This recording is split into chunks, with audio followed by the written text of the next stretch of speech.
Chapter 287. There's something wrong with Zimo today. Behind the stage, the procuress of the Jade Courtyard frowned and murmured as she listened to the music. When she was young, she was also the most beautiful girl for a time. She dabbled in zither, chess, calligraphy, and painting.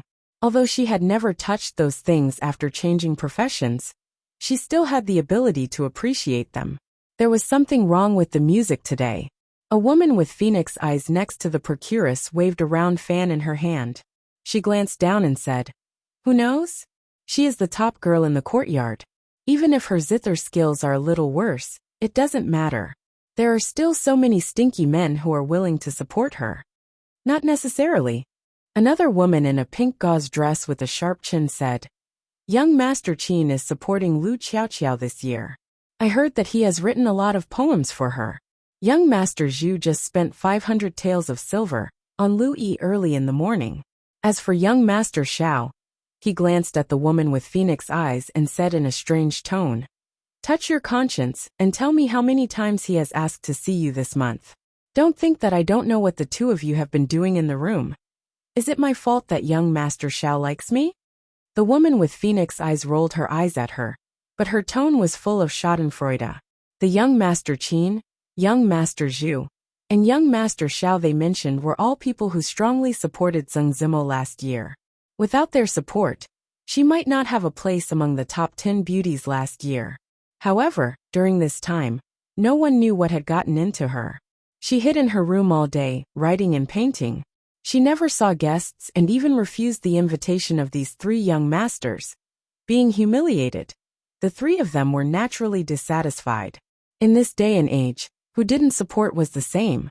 Without Zeng Zimo, there was still Zhang Zimo and Li Zimo. Why should they think too much? What did you just say? What happened to young Master Qin, young Master Zhu and young Master Xiao? Tell me clearly." The procuress' face changed and asked hurriedly, "What else can it be? Zuamo doesn't want to see them, and they have already turned to support someone else. Mom, if you want to support another top beauty, you have to put in more effort." The woman with a sharp chin said in a weird tone, "Get lost, both of you. You traitors. You don't want to see me do well, do you? If the Jadefield courtyard collapses, the two of you will have nothing to eat in the future." An angry expression appeared on the madam's face. She raised her hand and viciously slapped the two of them on the back a few times. The two of them screamed and ran away. When the madam looked at the figure playing the zither below again, her expression began to fluctuate. Drunk Ink was the star of the Jadeite courtyard and her money tree. At least 30% of the guests who came to the Jadeite courtyard came for her. Every brothel would have such a pillar. As long as the pillar did not fall, the business of the brothel would always be prosperous. The reason that the Jadeite courtyard could occupy a place among so many brothels in Qing and Prefecture was because one of the top 10 top beauties was here. She was their signature. No matter how good the other girls were, this signature was indispensable. Without this signature, they would immediately become a second-rate brothel. Young Master Qin was an outstanding talent among the talents and had great influence. Young Master Zhu was rich and never stingy with money. Young Master Zhao's father was a judge. If two of the three of them were willing to support her, the position of top beauty would be very secure. She thought that the three young masters would continue to support Drunk Ink. But the procuress' face darkened. Her eyes began to flicker as she looked down the stage. "You don't plan to support Miss Drunk Ink?" Hearing the discussions around him, Li Xian turned to look at Li Yi and asked, "Forget it. It's better not to get involved in these things." Li Yi shook his head.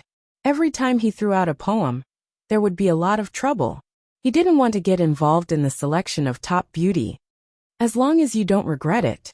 From the looks of it, Miss Drunk Ink's position as top beauty this year is uncertain. But this isn't a bad thing. If she really isn't the top beauty, her value will definitely plummet. If you want to take her back as a concubine, you can save a lot of money. But you have to do this as soon as possible, because there will be a lot of people eyeing her. Li Xian still thought that there was an unknown affair between Li Yi and Zeng Zimo, so he kindly reminded him, "If you have time to worry about whether I can get a concubine or not, you should think more about your princess." Li Yi said impatiently, Li Xian's expression immediately turned bitter. He wasn't interested in playing with Mississippi Lu anymore. He stood up from the chair, walked to Lu Rui and said, "If you've seen enough, let's go." Rui flicked his wrist, put away the folding fan, threw it on the table, and followed Li Yi out. Yang Liaking naturally followed. Zheng Zimo walked over with the guqin in her arms, and happened to meet Li Yi, who had walked out of the compartment. She nodded slightly, and then walked straight over. Many people in the hall were whispering. Strange, there doesn't seem to be many people supporting Miss Drunk Ink this year. She never accepts other people's invitations. Could it be that she has no intention of competing for the top beauty? Yes, Lu Qiaoqiao and Lu Yi have been attending banquets frequently these days. They can't wait to rope in all the rich merchants and talents of Qing and Prefecture. Even if others didn't make such big moves, they wouldn't be like Miss Drunk Ink, not even seeing guests. Could it be that she really doesn't want to compete for the top beauty? Hehe, that's not necessarily a bad thing. Everyone's eyes are on those top courtesans, so it's not easy to make a move. If she's not a top courtesan anymore, she'll just be an ordinary prostitute who can be combed with some money. Maybe we can have a taste of her. Walking out of the jade courtyard, a gust of cold wind blew in his face, and he became much more sober. Another two people came out. The handsome young man who had just been teased by the big man glared at Li Yi and ran away with the young man. Li Yi was stunned for a moment. He looked back at Lu Rui and Yang Liaking who had come out, and seemed to understand something. Looking again at Li Xian who swaggered out of the jade courtyard and pretended to be a playboy, he shook his head and didn't say anything more. The next day, Li Yi saw a large group of people from King Ming Mansion on the street. The leader of Li Xian's guards rode on a horse and walked at the front of the group. The group quickly went out of the city gate. This guy finally left. Li Yi actually felt lonely for no reason. There was no one to discuss with him how to fly in the sky. More importantly, the dog meat hot pot was really delicious. Yang Liaking would still report on time every day. Although Mississippi Lu still didn't agree to be her master, when she was in a good mood, she would give her a few pointers. From then on, the courtyard would often be filled with whistling sword aura, and it was impossible to bask in the sun peacefully anymore. "Uncle Master, there are more invitations." Yang Liaking walked in from outside and handed something to Li Yi. Recently, he had mysteriously received a lot of invitations. Lu Qiaoqiao, Lu Yi, and a few others he had never heard of invited him to all kinds of banquets.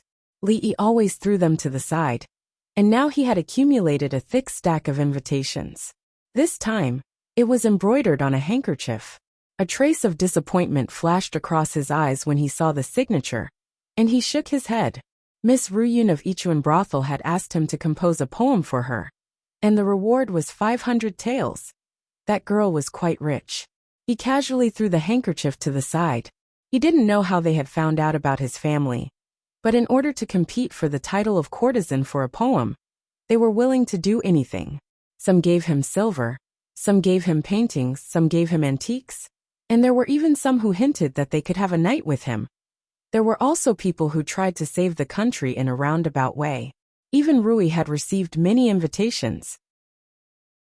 Chapter 288.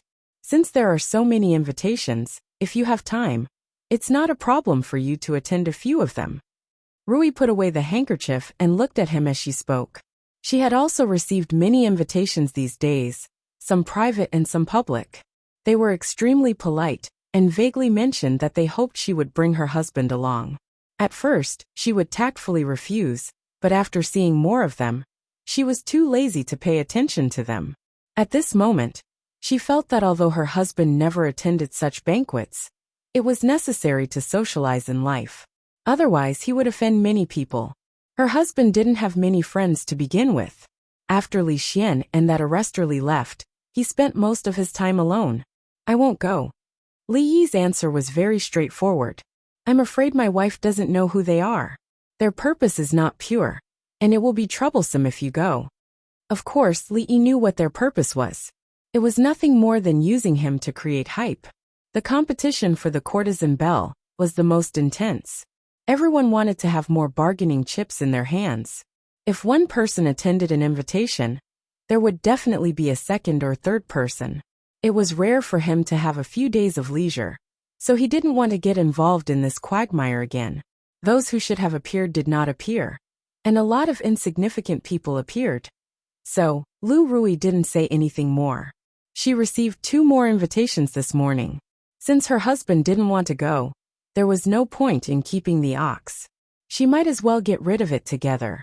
The most direct impact of the courtesan bell competition on Li Yi was that he had much less time to slack off than usual. Before the courtesan bell was selected during the Lantern Festival, there was no curfew in Qing, and prefectural city. The bailiffs also had to go out to patrol at night.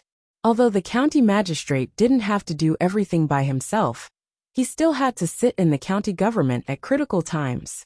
It was one thing that no one cared about him, but there was a limit to his slacking off. Driven by the festival and the top courtesan competition, the business of the theater was booming day by day. Oldman's son didn't take the opportunity to expand his business.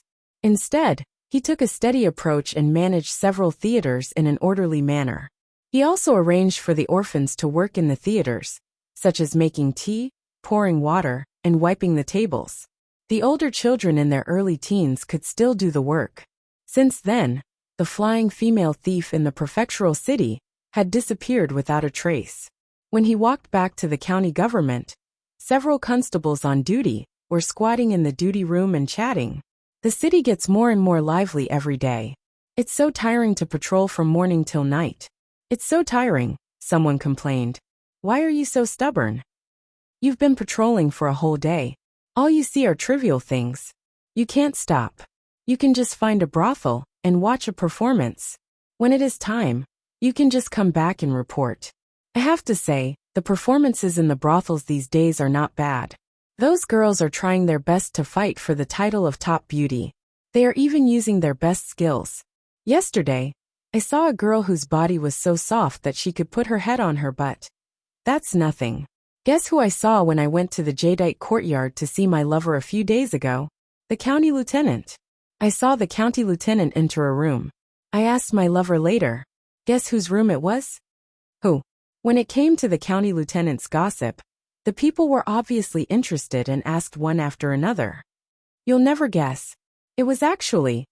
Lee couldn't let this guy go on.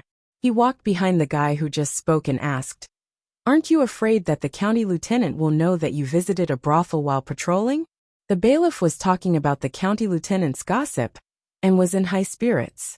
He casually added, "Hee, the county lieutenant won't be able to see it. It's not a big deal to be lazy. Speaking of laziness, who can compare with the county lieutenant? Let me tell you, you'll never guess whose room the county lieutenant went to that night in the jadeite courtyard. You'll be scared to death if I tell you." Halfway through his words, he finally felt something was wrong. The brother in front of him was winking at him. His heart sank. When he was about to turn his head, he was kicked on his buttocks. The constable who was kicked by Li Yi lay on the ground like a dog eating mud. He did not dare to be angry. He scratched his head and smiled awkwardly as he got up. "Sir, why did you come at this time?" Li Yi snorted and said, "If I didn't come, how would I know that you would be so bold to visit a brothel while patrolling? By the way, what did you want to say just now? Go on, I'm listening." Nothing. The bailiff had long known the county lieutenant's temper. As long as it didn't violate the principle, the county lieutenant wouldn't blame them. He said with a smile, "Sir, you may not know this. These days, because of the top beauty competition, the brothel is the most crowded place. It needs to be patrolled the most. We don't relax outside either. There are always people watching on the street. Since you all have nothing to do, go out and patrol. Whoever dares to go to the brothel will be sent to the detention room for 3 days." Li Yi waved his hand and said impatiently. The crowd dispersed in a hubbub, as if they had been granted amnesty. The detention room was not a place for people to stay. 3 days were enough to kill them. With the county lieutenant's words, no one dared to go to the brothel in the future. There was once a felon who refused to confess the hiding place of the murder weapon. The county lieutenant just let him stay in the detention room alone for 5 days. When he was released, the 8-foot-tall man cried like a child. As soon as he was released, he trembled and confessed. From then on, People regarded detention as the cruelest punishment. As soon as they stepped out of the door, someone immediately turned to ask the bailiff who just spoke. Go on, go on. Whose room did the county lieutenant enter? Sister Ruwaching. Please persuade my Mississippi in the room. The green shirt girl grabbed Ruwaching's arm and said with a bitter face. Miss refused those childs and didn't attend the banquet. Mother doesn't care about her anymore. She has been promoting Chin Meow Meow these days. If Miss can't get the top beauty, what should we do? The courtesan bell was a natural protective barrier. Without this barrier, the Miss would soon lose her chastity. A has-been courtesan bell. At that time, the life of the master and the servant would definitely be very difficult. Everyone else was trying their best to build momentum for the top beauty, but her Miss was doing the opposite. As a servant, she was already very anxious. Wan Ruwaching patted Xiao Chui's hand and raised her head. She looked at the woman who was sitting there and doing her makeup with some confusion.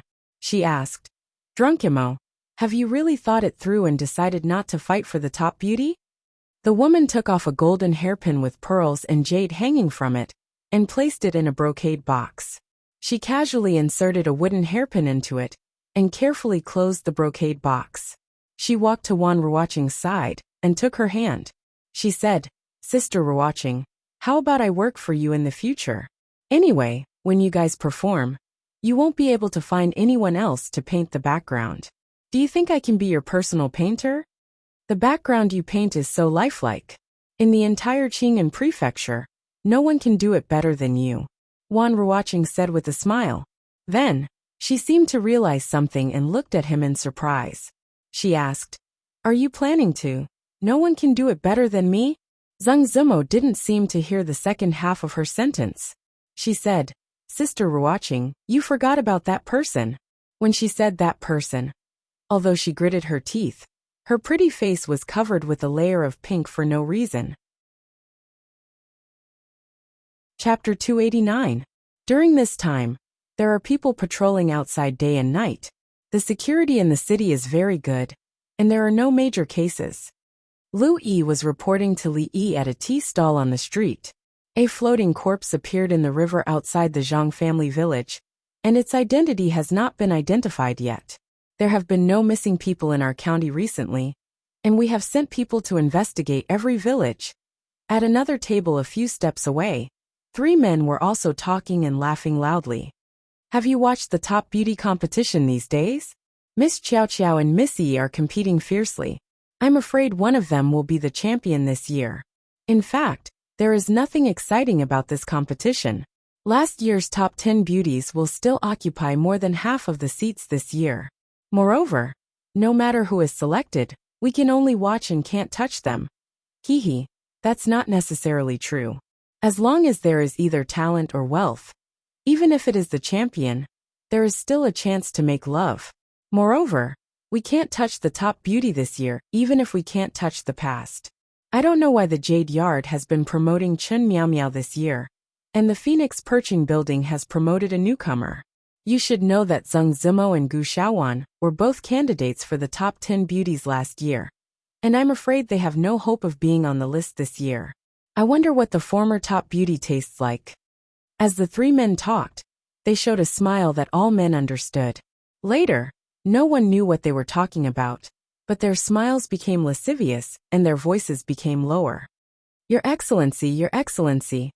Lu Yi said a lot and found that the county lieutenant did not respond. When he looked up, he found that there was no expression on his face, and his eyes were wandering, obviously absent-minded. He stretched out his hand and waved in front of Lu Yi's eyes. Well, what's wrong?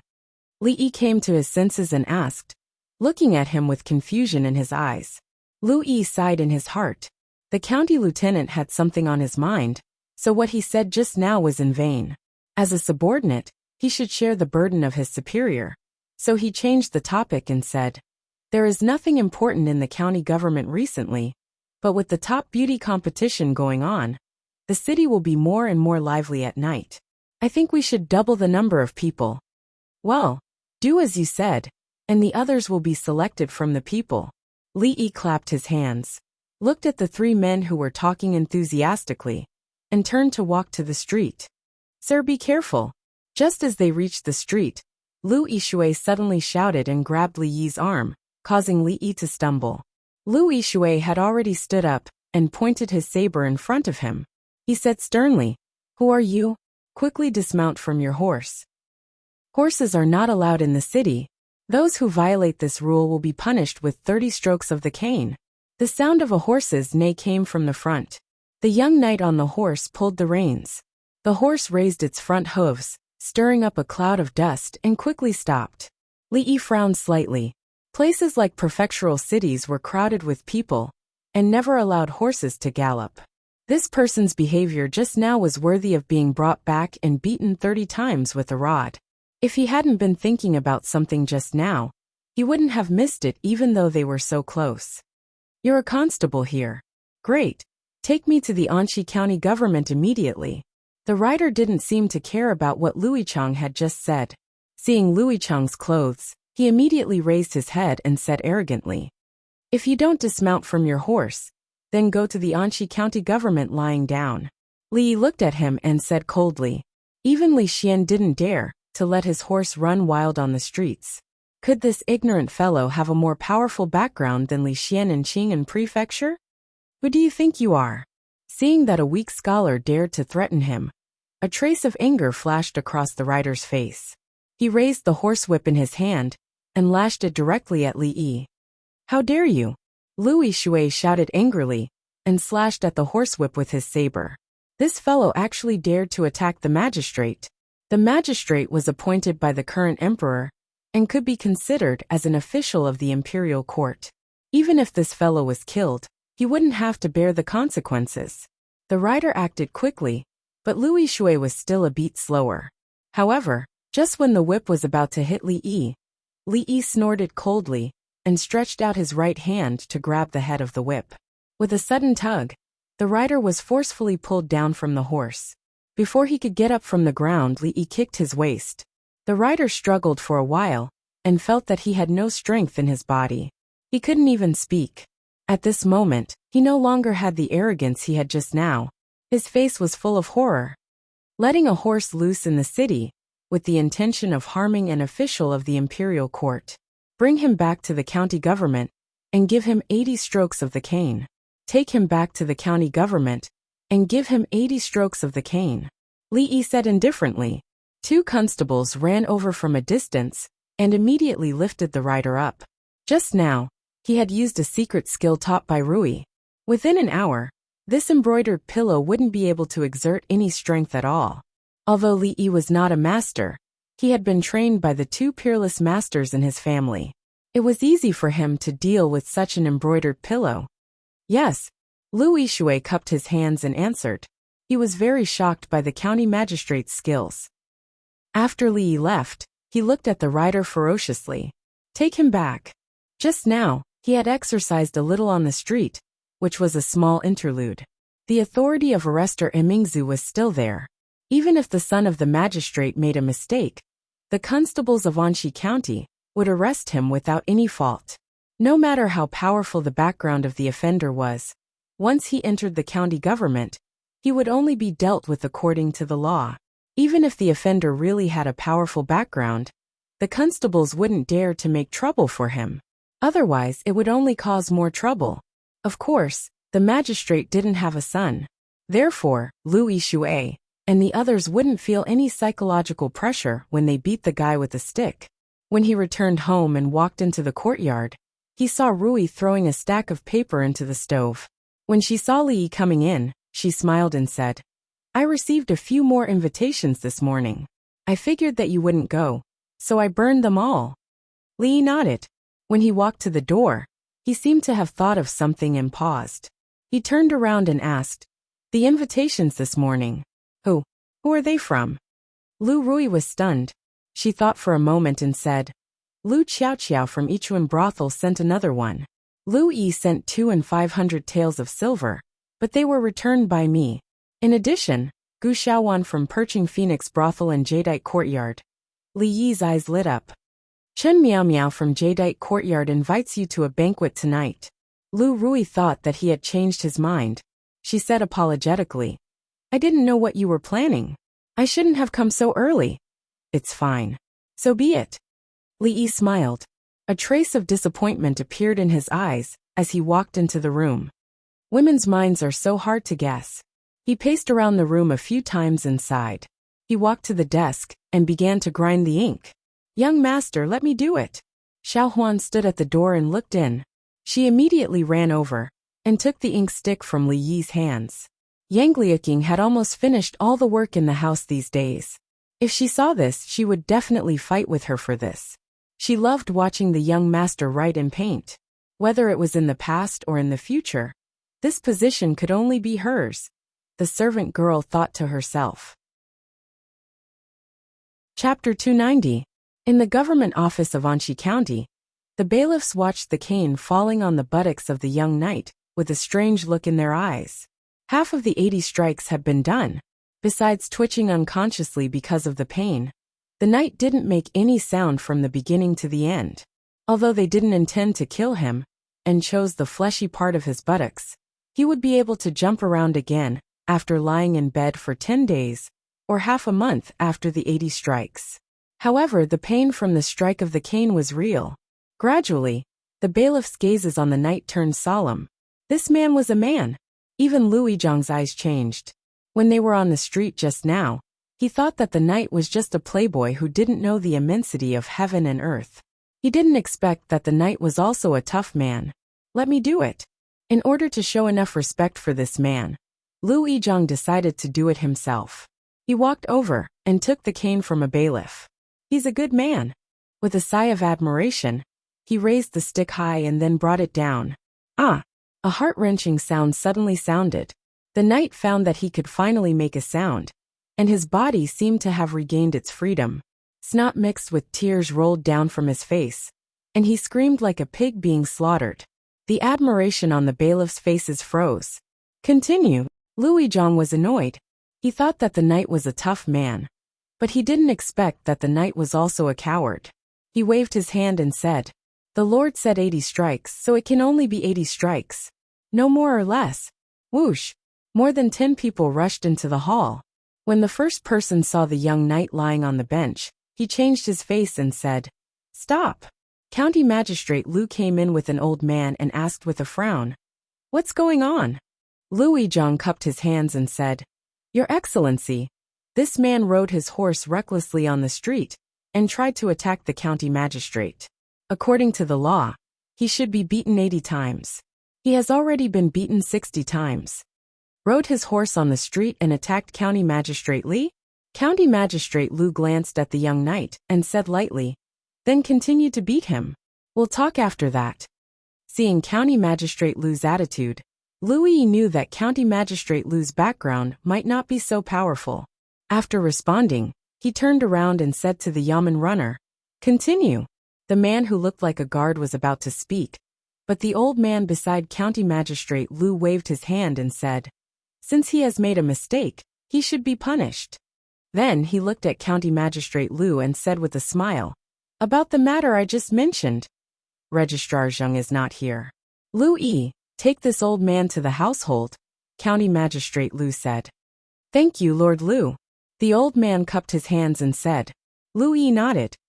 Half of the people that the old man brought stayed here while the other half followed Lu Yi to the house. The household register was where the household register was kept.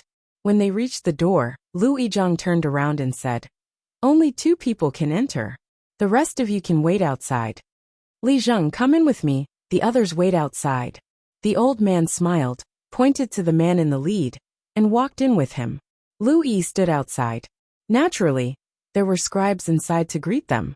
Looking at the travel-worn people standing in the yard, he felt bored and habitually used the reasoning method that the county magistrate taught him to reason. These people seemed to have traveled for a long time, and were definitely not from Qing'an Prefecture. They were arrogant and dared to be so arrogant in the prefectural city, so they definitely did not come from a small place. Most likely they came from the capital. Combined with County Magistrate Lu's attitude, this possibility immediately increased to 80%. Beside the desk, the little servant girl was slowly grinding ink, but her eyes were staring at Li Yi's hand. She watched as small square characters appeared on the white paper.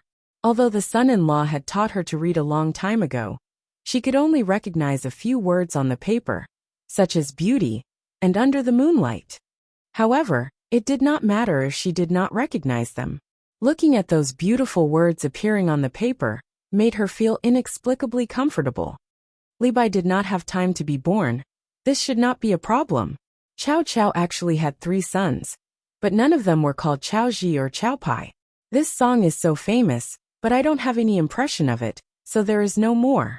After writing for a while, Li would stop and murmur a few words.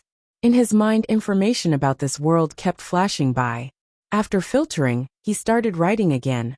Xiao Huan looked strangely at the son-in-law who was talking to himself. After grinding the ink, she saw the son-in-law hammering his shoulder. She immediately ran behind him, stretched out her small hand, and gently pinched it. After pinching for a while, her wrist was a little sore, so she moved a small chair and sat opposite Li Yi. She placed her hands on the table and propped her head up. She tilted her head and blinked her big eyes. Looking at the shaking pen, she let out a small yawn. Every time he was immersed in his own world in his mind, time passed especially quickly. Li Yi could not remember how many books he had flipped through. It was only when he flipped to the last page of the book that he realized his arm was very sore. The light in the room was also a little dim. He raised his head and looked out the window. The sun was about to set below the mountains in the west. He put down the brush and rubbed his shoulder, waiting for the ink on the last page to completely dry.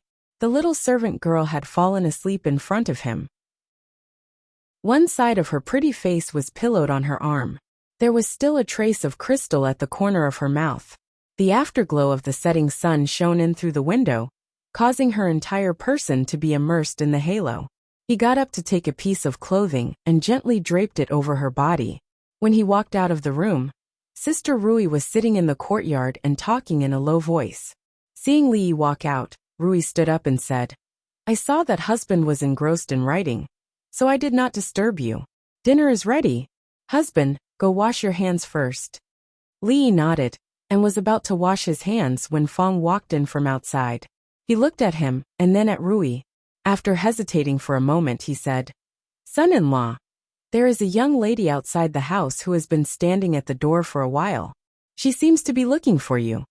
I'll go out and take a look first," Li Yi said to Rui and walked out the door. These days, there were indeed many people looking for him.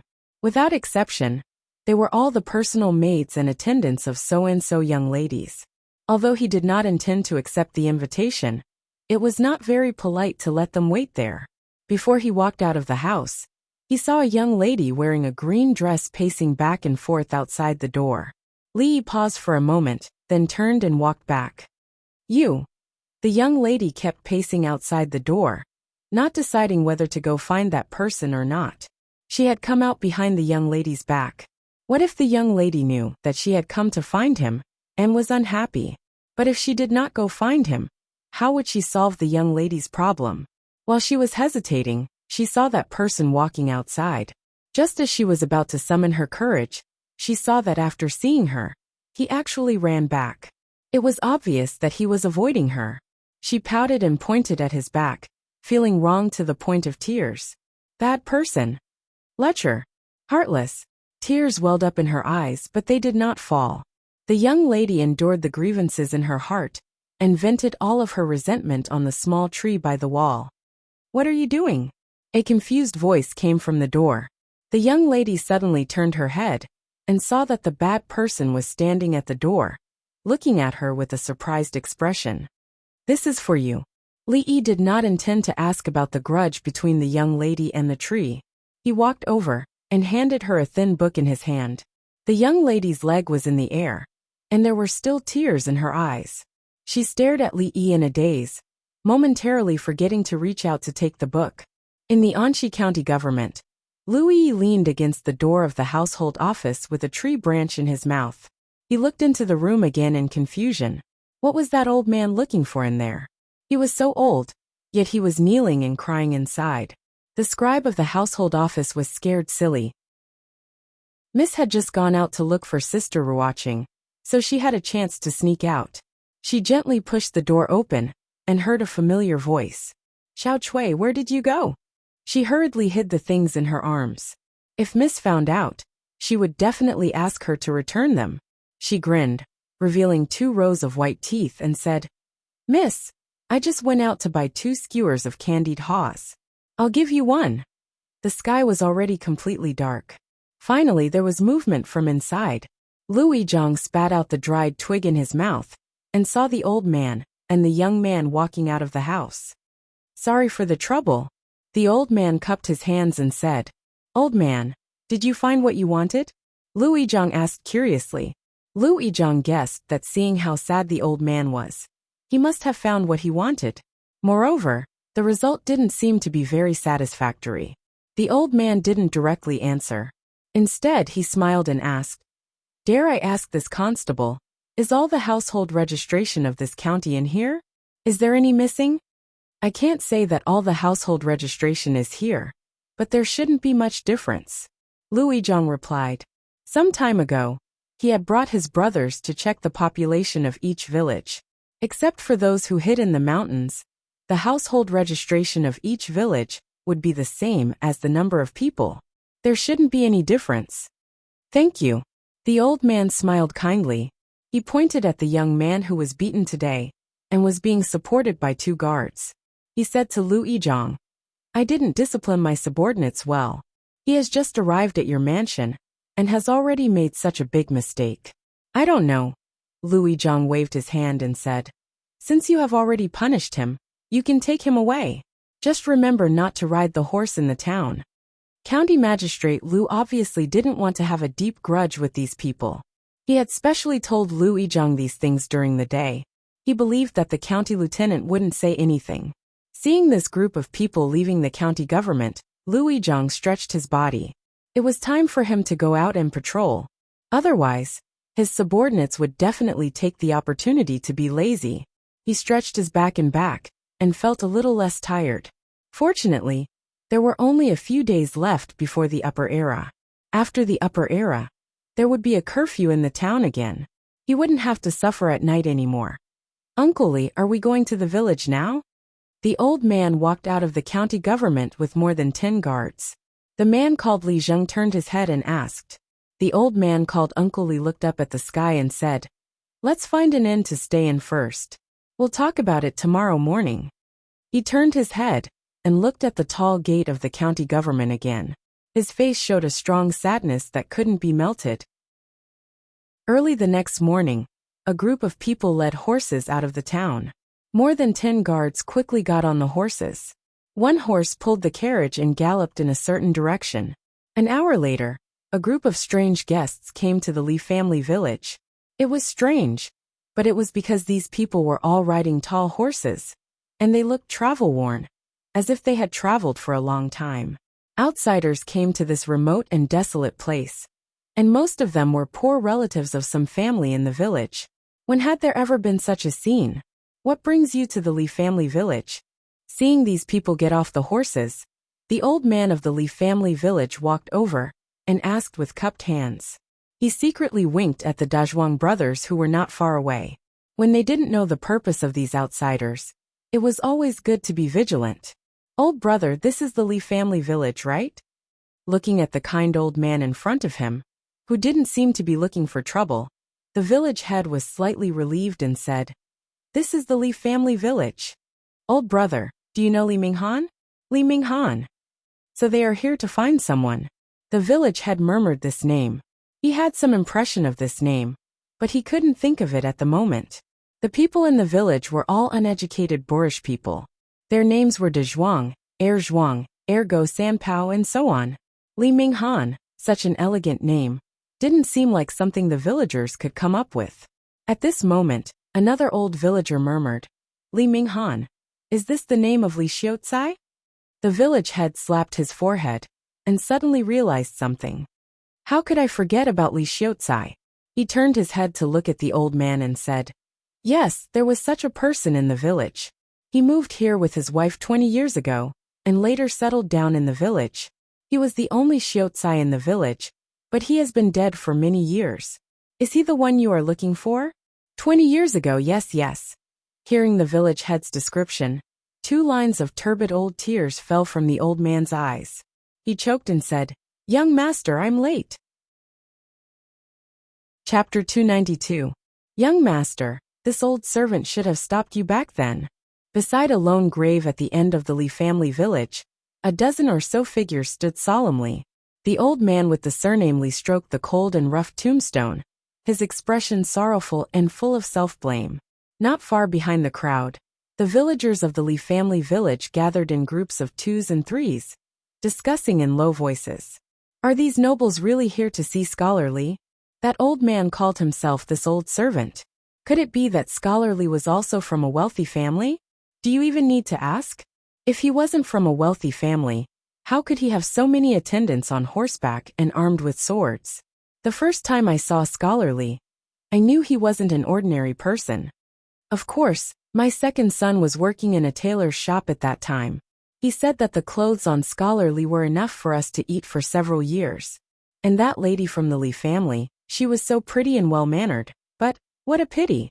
The villagers spoke one after another, fully unleashing their imaginations. Gossiping was human nature, especially for these uneducated villagers, who liked to squat under the locust tree at the entrance of the village and gossip when they had nothing to do. In just a short while, several versions of Scholar Lee's story had circulated. Some time ago, a brothel had been built on an empty plot of land not far from the village. The villagers who had nothing to do would sometimes go there to listen to the stories. At this time, the storytellers had mixed the stories together and created a new and moving story.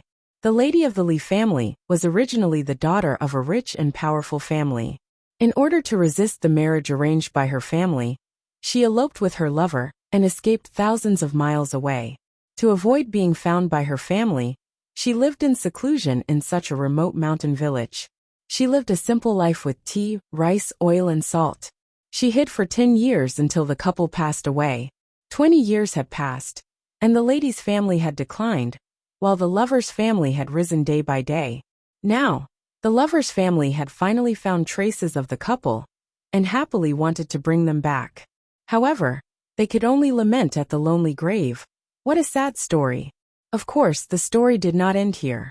The woman's family, who had previously suppressed the couple, did not expect that 20 years later, the young Mrs. Child would become a great person and be personally rewarded by His Majesty.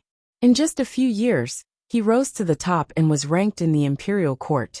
When he learned of his parents' past, he flew into a rage and swore to clear the name of his parents. Yep, I'll write it like this. If I sell it to the theater, I'll be able to earn quite a bit of money. The head of the Lee family sighed and patted the old man's shoulder. The world is unpredictable. My condolences, old brother.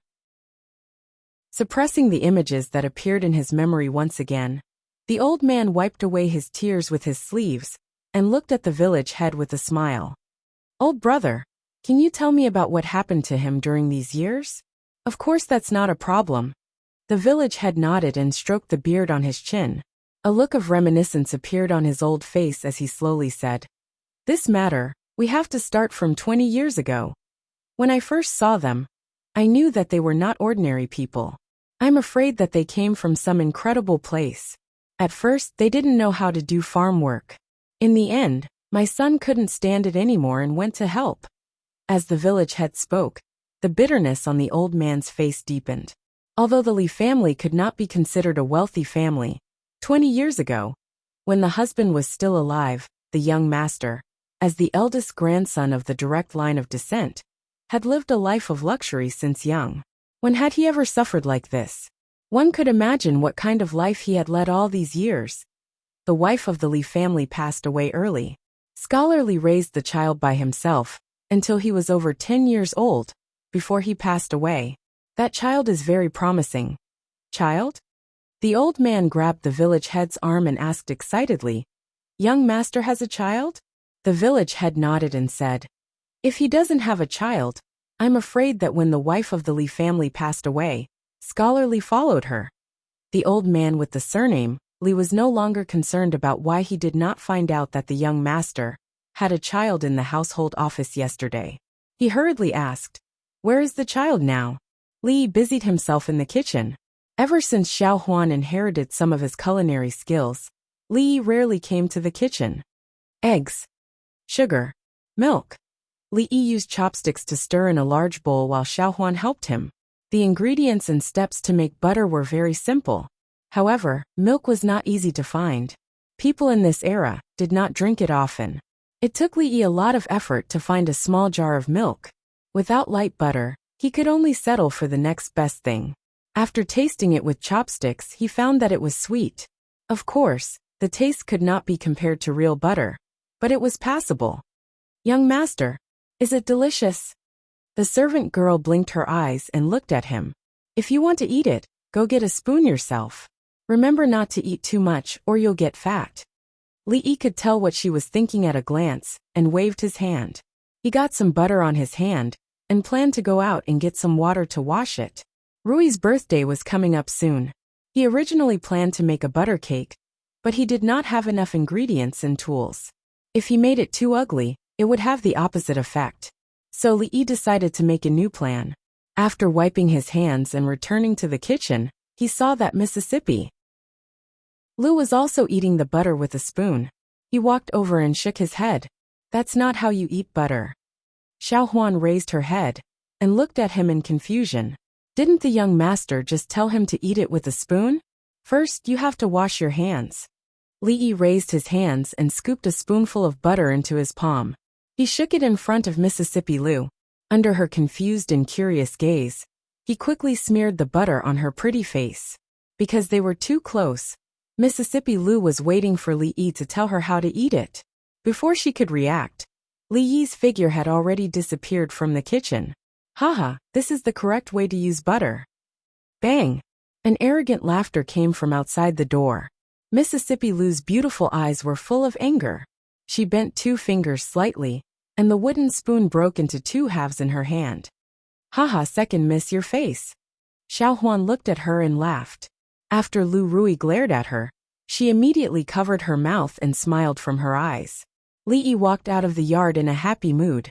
Considering her face, Mississippi Lu would definitely wash her face before coming out.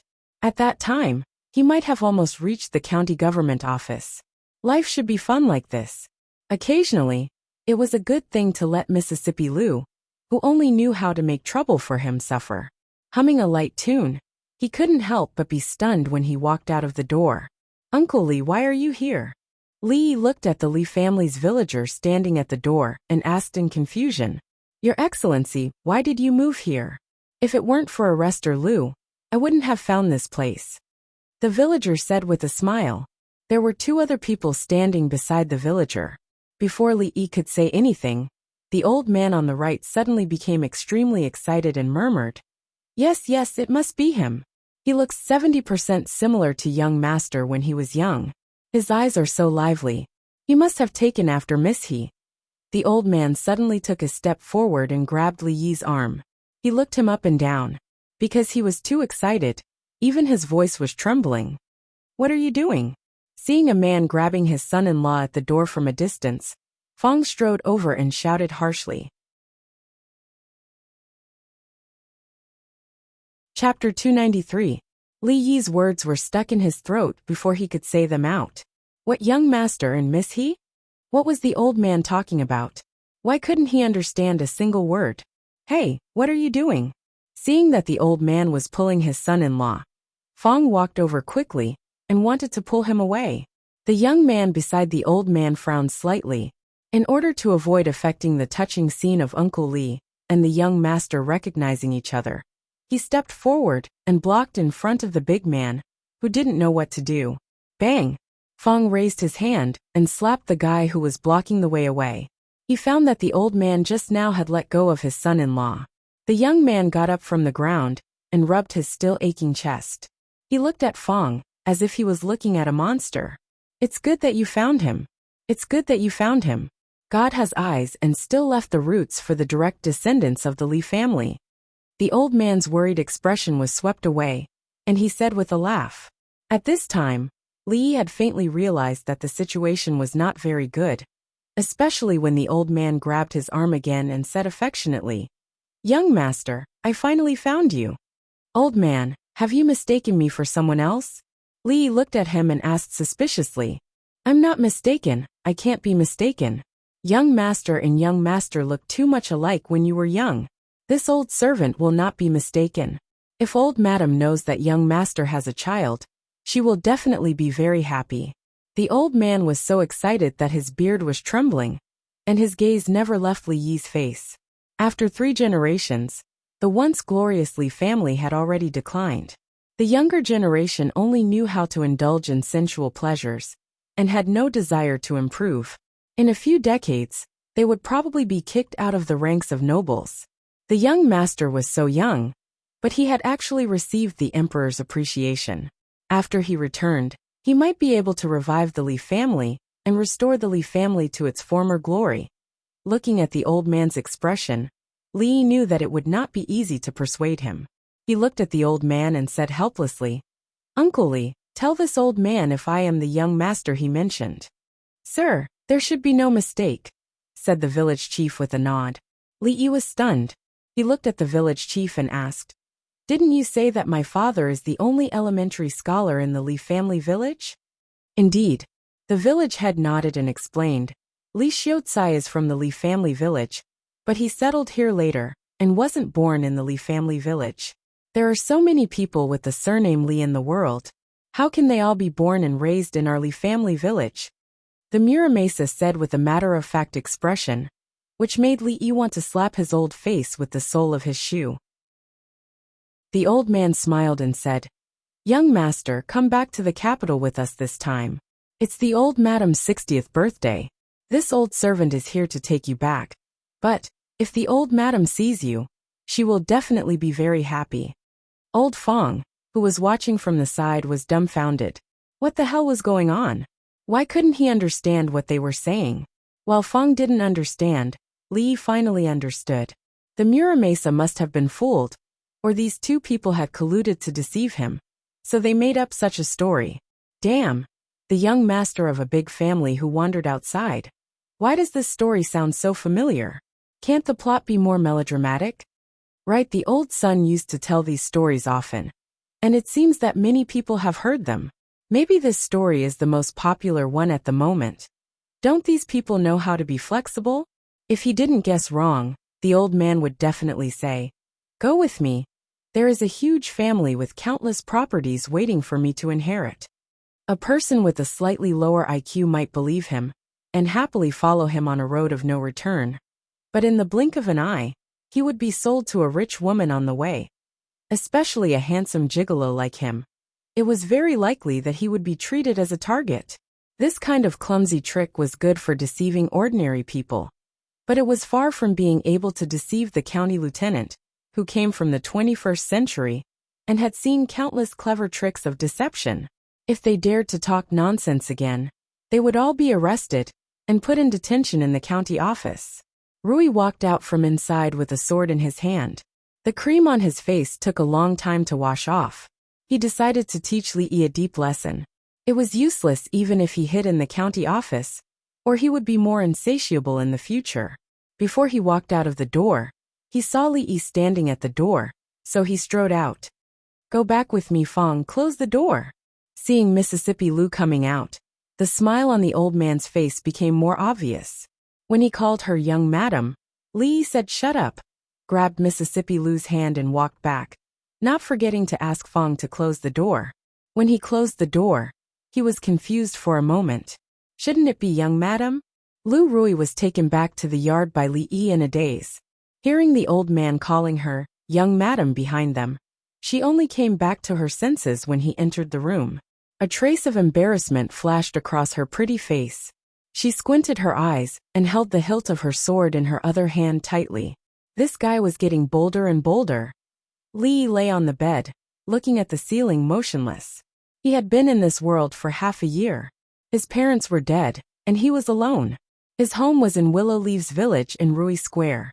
Here, he had a beautiful wife, a violent sister-in-law, and a well-behaved servant girl. He was the county lieutenant of Anxi, and he was in charge of dozens of subordinates. At this time, An old man came to him and told him that he was the young master of a family in the capital and wanted him to go back to the capital. It was said that life was like a drama, but it shouldn't be the same, right? Wouldn't it be better to live a peaceful life here? If he was a county lieutenant, then so be it. It was necessary to have such a protective umbrella. Practicing martial arts, watching dramas, listening to songs in the Jade's courtyard, teasing the servant girl at home, teasing Rui, and doing some sneaky things in bed at night. He could live like this for the rest of his life. Go to the capital? Whoever wanted to go could go. He was very determined, but an inexplicable feeling of irritation became clearer, as if there was a voice in his mind. Go and see. Go and see. That is your home. This voice came from the deepest part of his body, and he could hear it clearly even if he covered his ears. As if he realized something, Lee suddenly stood up from the bed and stared at his hands, shouting, "Is it you? Is it you?" He suddenly felt dizzy, and his heart palpitated like never before. In the courtyard, Rui's sword chi was sharp, and in the room, Lee seemed to have gone crazy. Rui stood at the door, and a trace of doubt appeared on her pretty face. She couldn't help but think, did the two of them quarrel? Although there would often be small fights, it had never been this serious. "Husband, what's wrong?" She strode over and supported Li Yi, asking with concern. Li Yi's eyes were red, and he felt as if there was a stone pressing on his chest. He panted heavily. It was the first time she saw him show such emotions. Even when he was angry with her last time, he was still abnormally calm. She didn't know how to comfort him, so she could only hold his hand tightly and said, "I don't know what happened, but husband said that no matter what we encounter, as long as we face it together, we will definitely be able to solve it, right?" Feeling the strength from her hand, Li Yi's breathing gradually calmed down, and his eyes became clear again. He took a deep breath and hugged her in his arms, saying softly, "That's right, there is nothing that can't be solved. Wait here for a while, I will be back soon." Patting her on the shoulder, he strode outside. Melodramatic plot. As he stepped out of the courtyard, he cursed in his heart.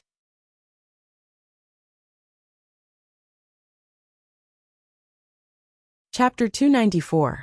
The old man with the surname Li sat on a chair and took a sip of tea.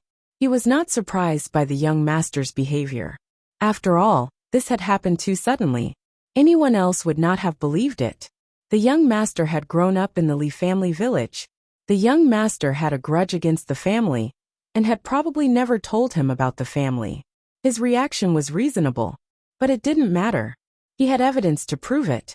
He took something out of his pocket and said, "Young master, this jade pendant is the proof of identity of the Li family. Young master always carries it with him.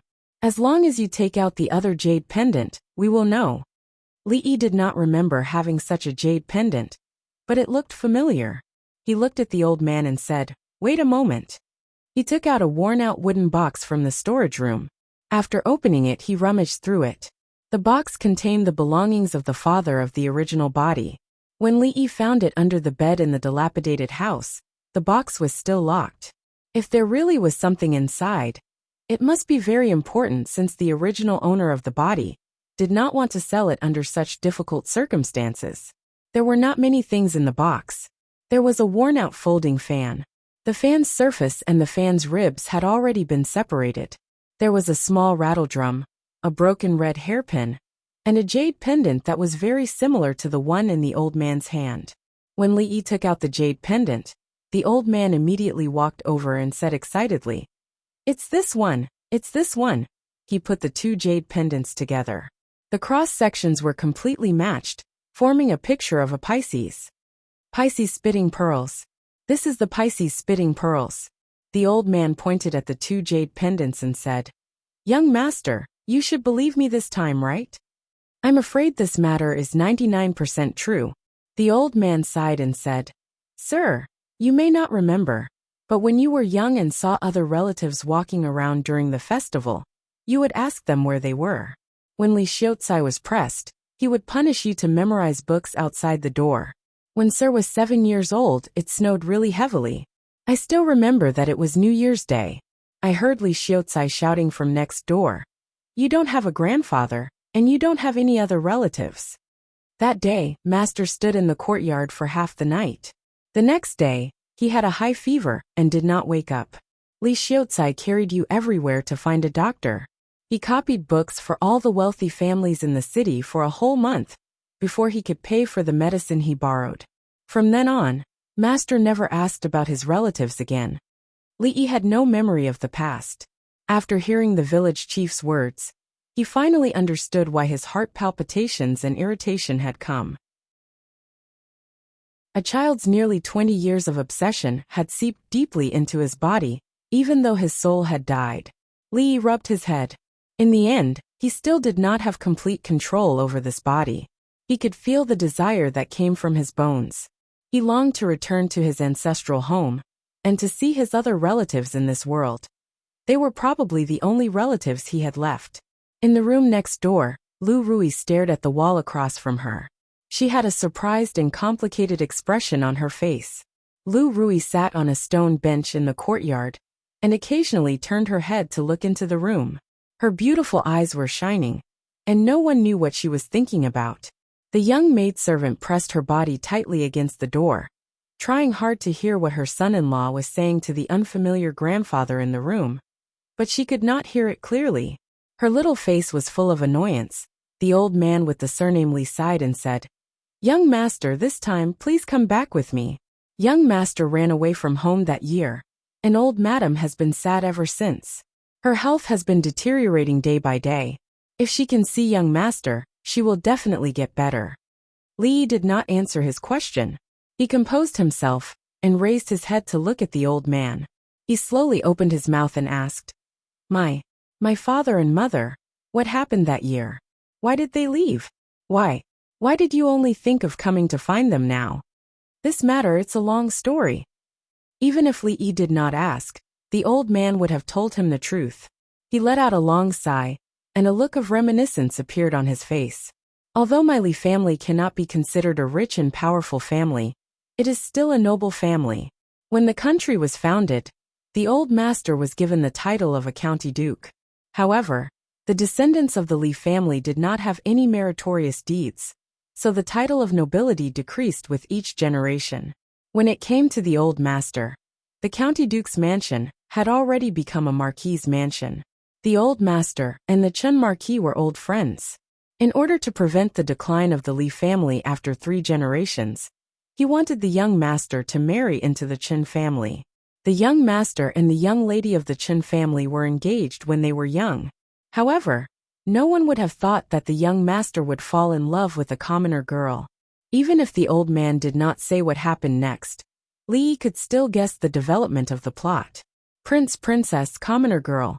One was betrothed before he was born, the other eloped for love. Since ancient times, were there not many such stories? Some time ago, Li Yi had adapted the story of Sima Xiangru and Zhuo Wenjun, and sent it to the old man Sunday. Only a few days later, the real truth happened to him, his father. Was there any need to say what happened next?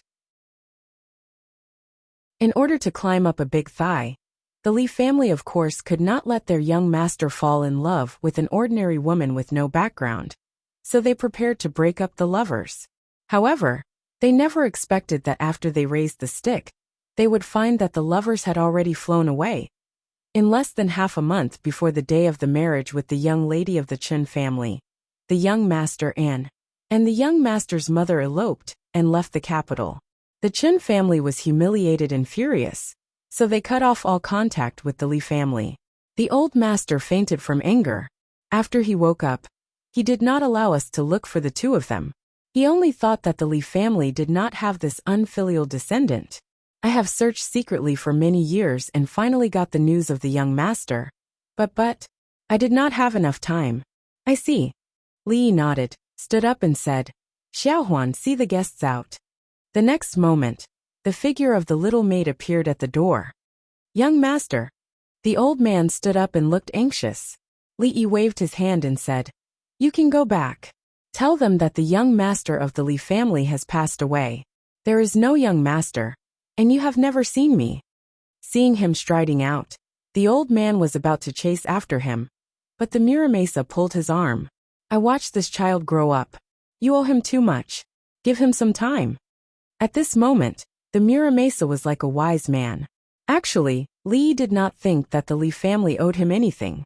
Even if they owed something, they owed it to his two parents that he had never met. He knew very well where he came from. The identity of the original owner of his body could not be said to have nothing to do with him. But really, it was not that important. The problem was that he could not get rid of the influence of the obsession in his body. He did not know if it was an illusion, or if it was because of some unknown reason. He needed time to think about it. The old man with the surname Li walked to the door and cupped his hands at the two women in the courtyard. He said, "Young master, madam, second madam, I will leave now." Lu Rui's hand was already holding the hilt of his sword. Rui patted his hand lightly before putting it down. "Madam, second madam, goodbye." The young man called Li Zheng cupped his hands and turned to leave. Get lost. The old man with the surname Li and the Muramasa had just walked out of the courtyard when they saw a figure fly out from inside. Chapter 295. Miss, who is that old grandpa? I've never seen him before. After hearing Rui's words and closing the door, the servant girl walked back and asked in confusion. After seeing her, the young master went back to his room without saying a word. His sullen look immediately made the servant girl have a bad impression of the old man. Rui rubbed her head and said, "The young master is thinking about something very important. Don't disturb him." "Oh," Xiao Huan replied in a low voice and quietly walked to the door. After taking a look inside, she tiptoed to the kitchen. It was getting late, and it was time to cook dinner. Li lay on the bed and stared blankly at the ceiling again. The difference was that this time his mind was empty. As he stared, his eyelids became heavy. The north wind whimpered, and the whole world was covered in white. "Dad, why do Li Dong and Li Bei all have grandpas? Where's my grandpa?" A young man in thin clothes stood in the courtyard and asked loudly in the heavy snow. The white snow fell on his head and shoulders. His lips were purple from the cold, but the determined expression on his face did not change at all. "You don't have a grandpa." After a long time, a hoarse voice came from the room with the flickering candlelight. "Why?" The young man shivered, and his voice became louder. "I said no means no. Don't ask again." The voice in the room became stern. The young man bit his lips and his body began to tremble. He stubbornly stared at the candlelight in the room and refused to take a step forward. The snow became heavier and the wind blew on his face like knives. The young man's legs had lost all feeling. After a while, his body swayed and fell on the snow.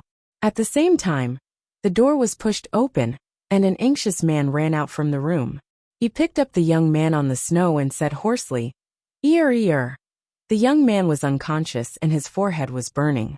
The man carried the young man into the room and quickly rushed out again. He wrapped the young man in a blanket and carried him on his back. He pushed open the courtyard door and disappeared into the snowstorm against the cold wind. "Doctor, my child is sick. Please open the door. Doctor, please save my child. Doctor, please save my child." On the night of Chinese New Year's Eve, the pharmacy was closed and the clinic was closed. The man knocked on the door of several clinics with the child on his back, but no one answered. Finally, just as he was about to lose all hope, the door of the last clinic slowly opened. The white-haired old doctor glanced at him, sighed, and said, "Come in." When the young man woke up from his coma, he saw the man with bloodshot eyes and messy hair standing guard in front of the bed. "Father, I'm sorry. I should have been obedient," the young man said weakly. "It's not your fault. It's not your fault. It's all my fault." The man held the youth's hand, tears welling up in his eyes.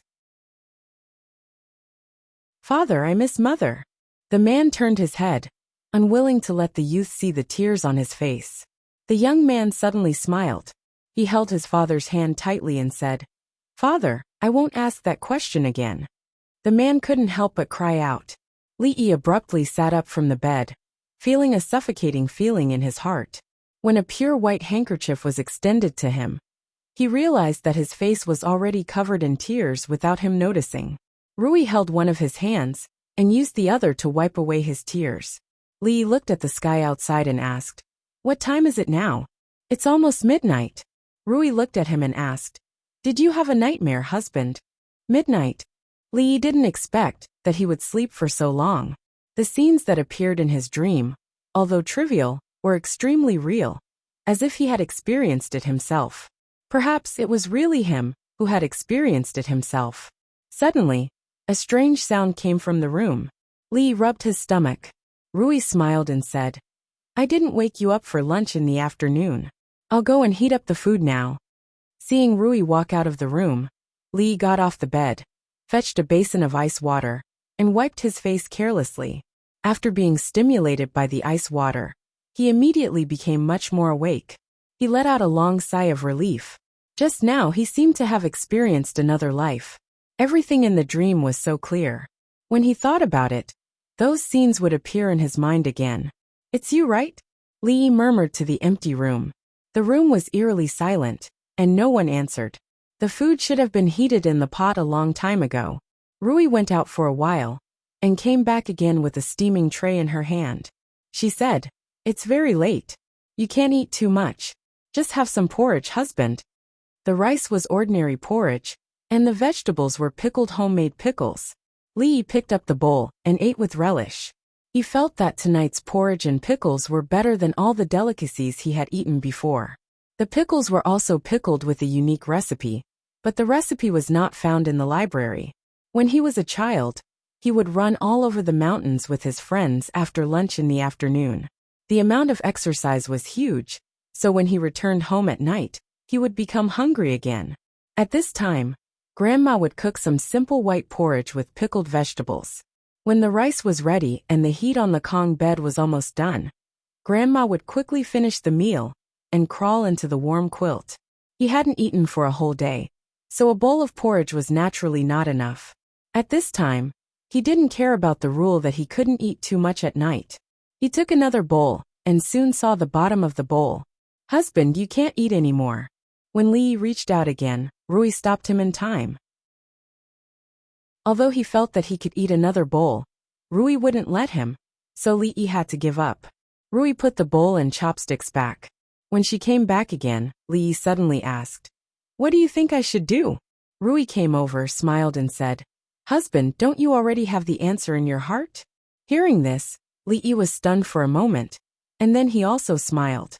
He raised his palm and looked at it, saying, "Well, I've received such a great favor from you, so I should help you dispel your obsession for so many years. After this you can go in peace." "What are you talking about, husband?" Rui looked at him in confusion. Li smiled and patted her hand, saying, "Nothing, nothing. Go to sleep. Women will become ugly if they stay up late." When he walked to the bedside, he saw that Rui was still standing in the same place, biting her lip and looking a little hesitant. This time, it was Li Yi's turn to be confused. He should be the one struggling. Why was she hesitating?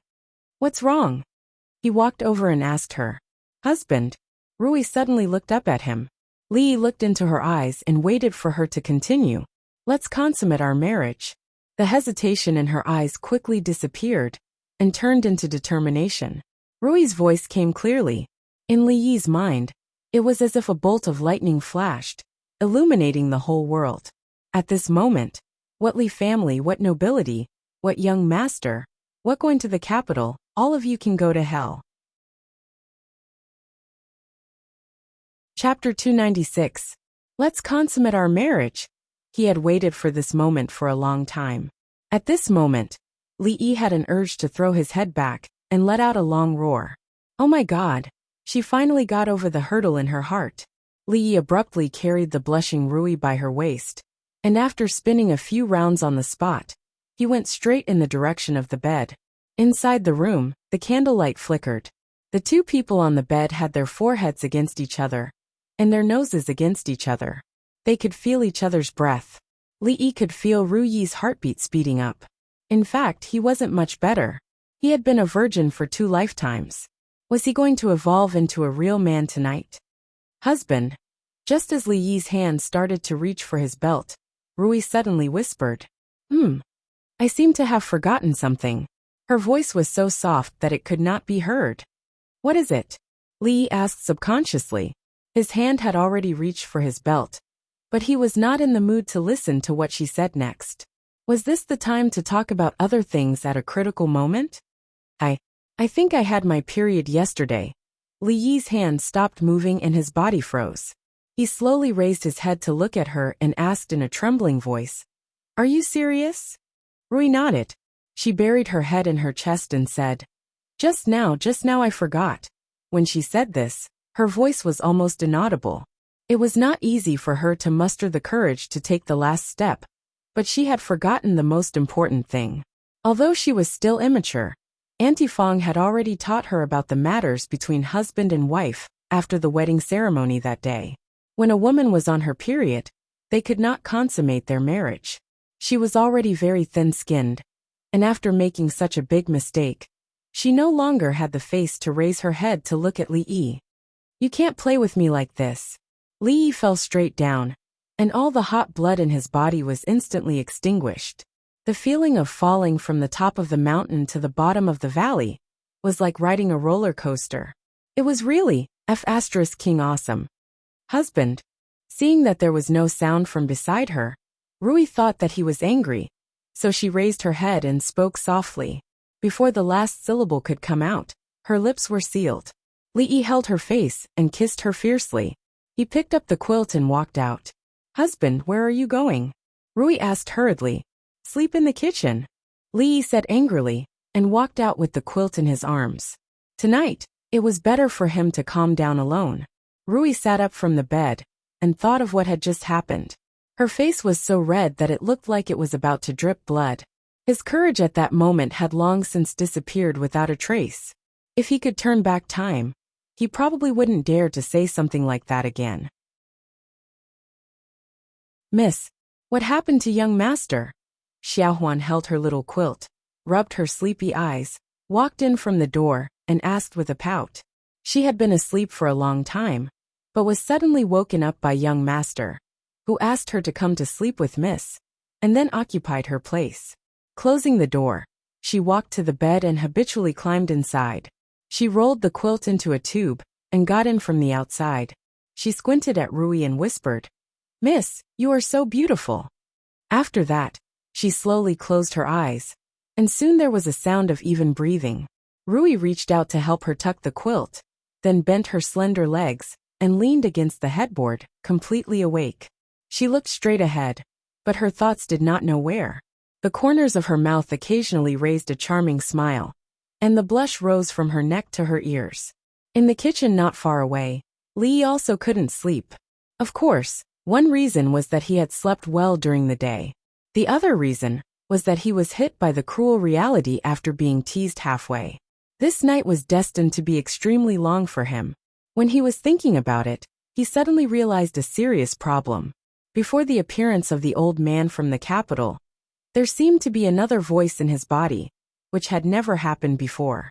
Was it because the appearance of the old man had aroused the deep obsession of the original owner of the body?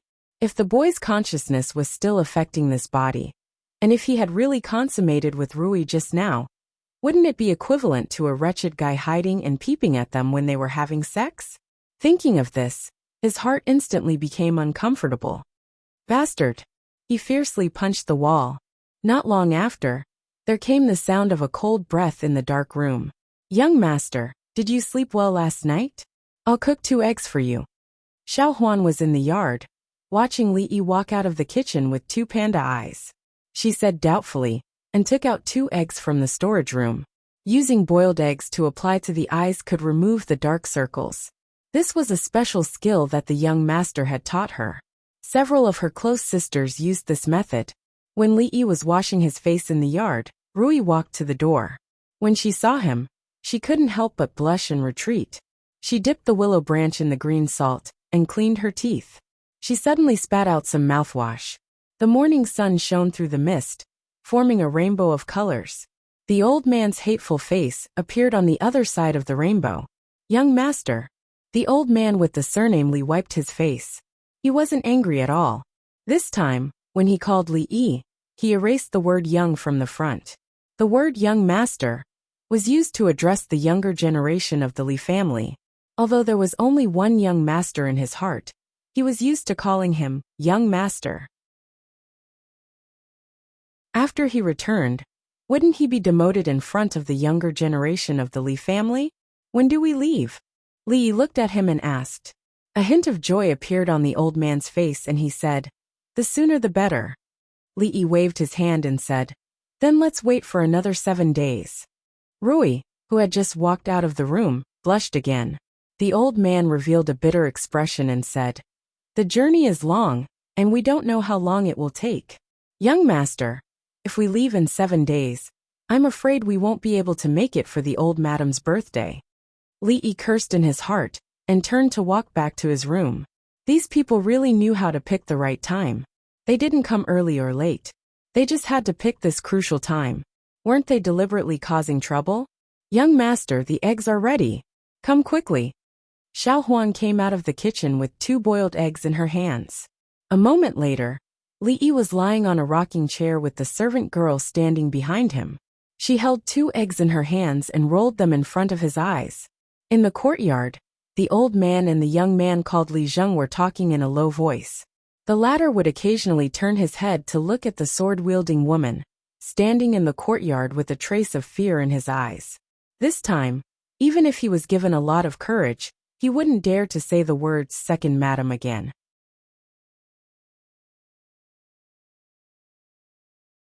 Chapter 297.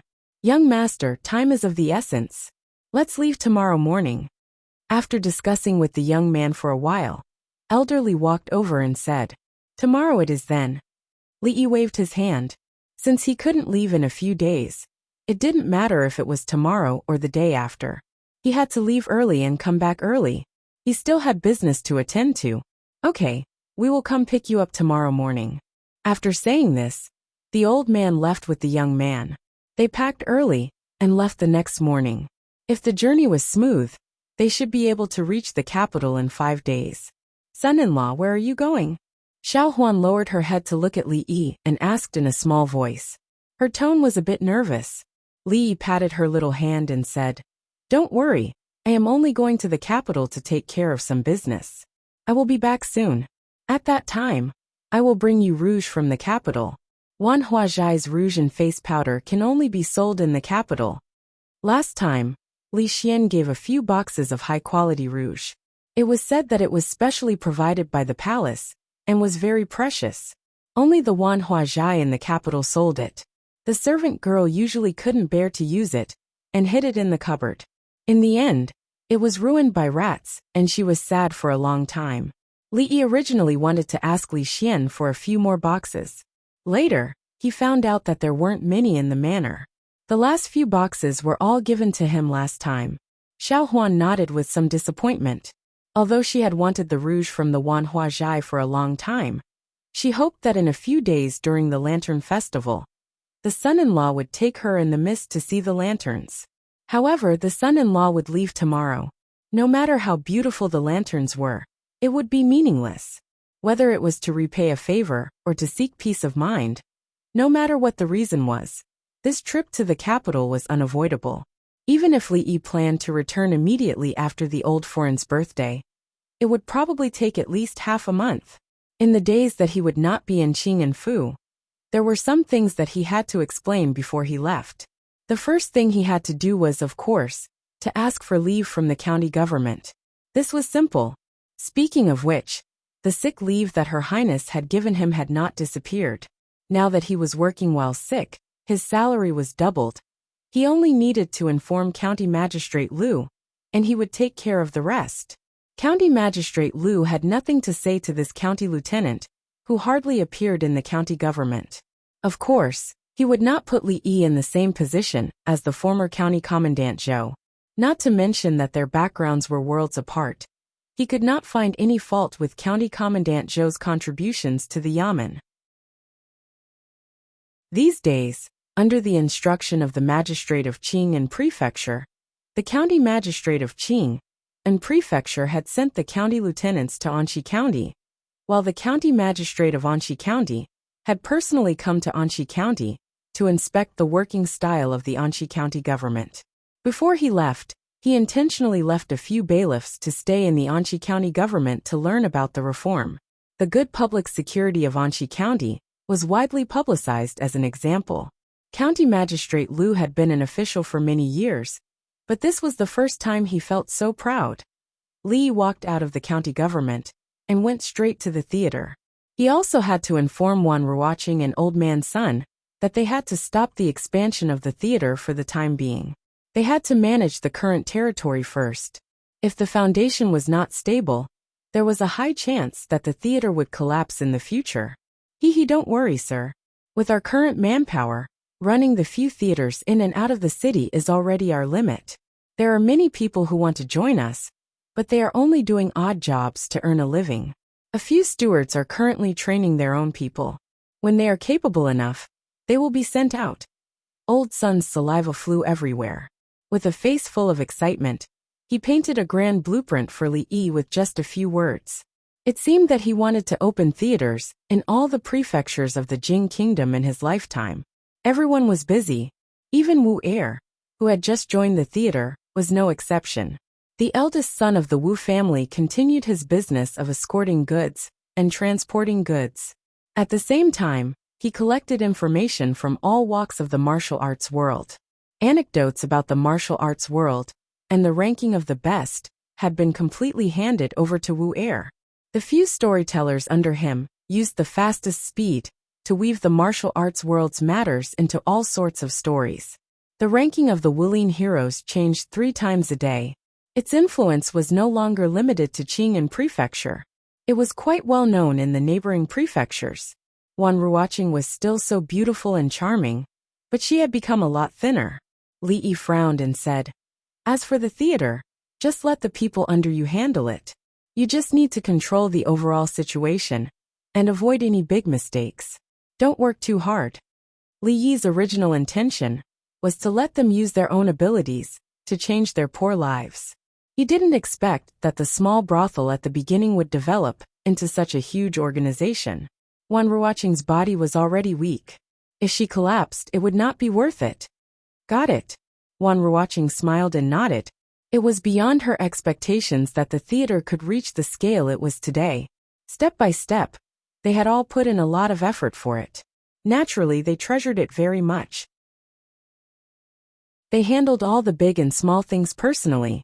More importantly, she really wanted to make some achievements and show him. That's right. Sister Ruoqing gets up before dawn every day and doesn't go to sleep after midnight. She has lost a lot of weight these days. The girl named Xiao Zhu said indignantly. Li patted her on the shoulder and said, "From now on, you are Sister Ruoqing's personal butler. Your monthly salary is the same as the other butlers.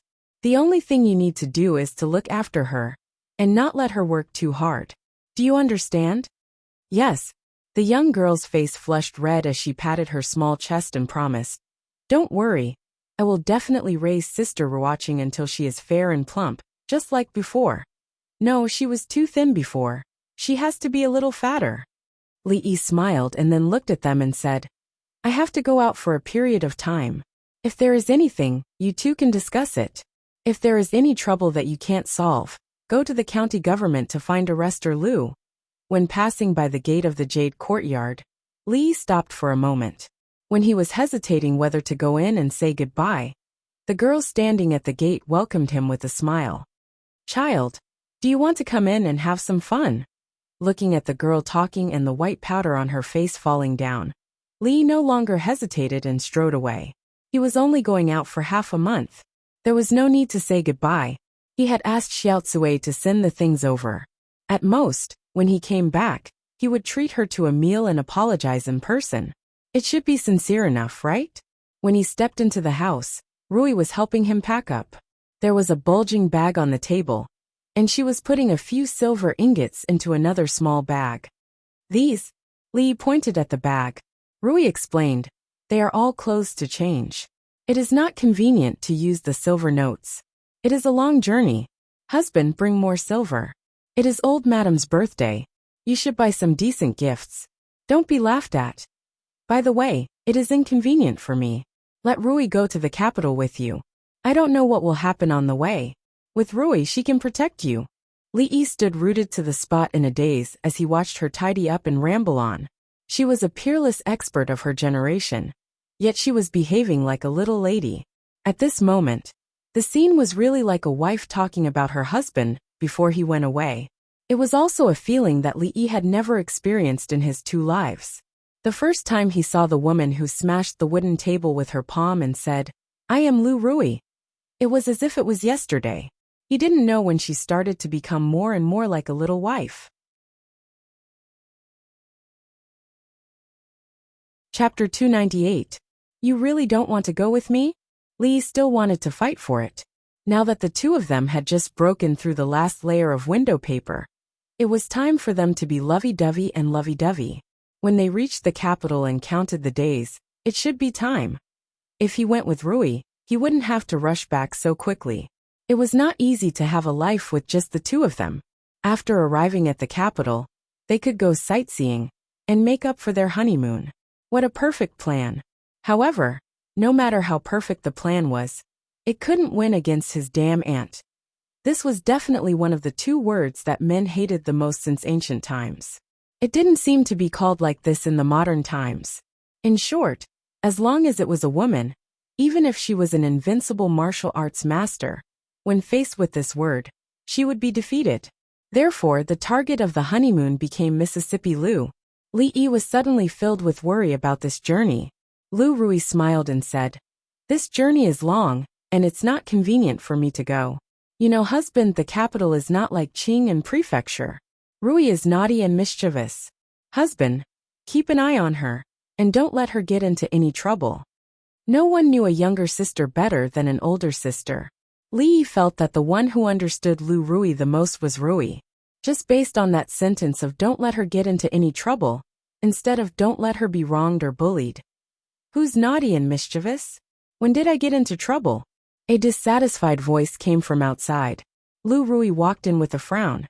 She was very dissatisfied with Rui's evaluation of her just now. No one said you're naughty and mischievous. Mississippi Lu is gentle and generous, virtuous and good at home. You're the model of all women in the world. That sentence made Mississippi Lu blush slightly. Just as she was about to draw her sword to thank Li Yi for his praise, Li Yi, who saw that the situation was not good, quickly slipped out. His voice came from outside the door. "We're leaving tomorrow morning. Remember to pack your luggage tonight." Putting aside her character of fighting at the slightest disagreement, second Miss Lu was really a must-have artifact for home travel. She could be admired from afar to cultivate one's mind, and she could also be used as a personal bodyguard. Along the way, it was inevitable that they would have to travel through mountains and rivers. If they encountered bandits, with their half-baked martial arts skills, they might not be able to handle them. As for the 2 old men, Li Yi had never placed his hopes on them.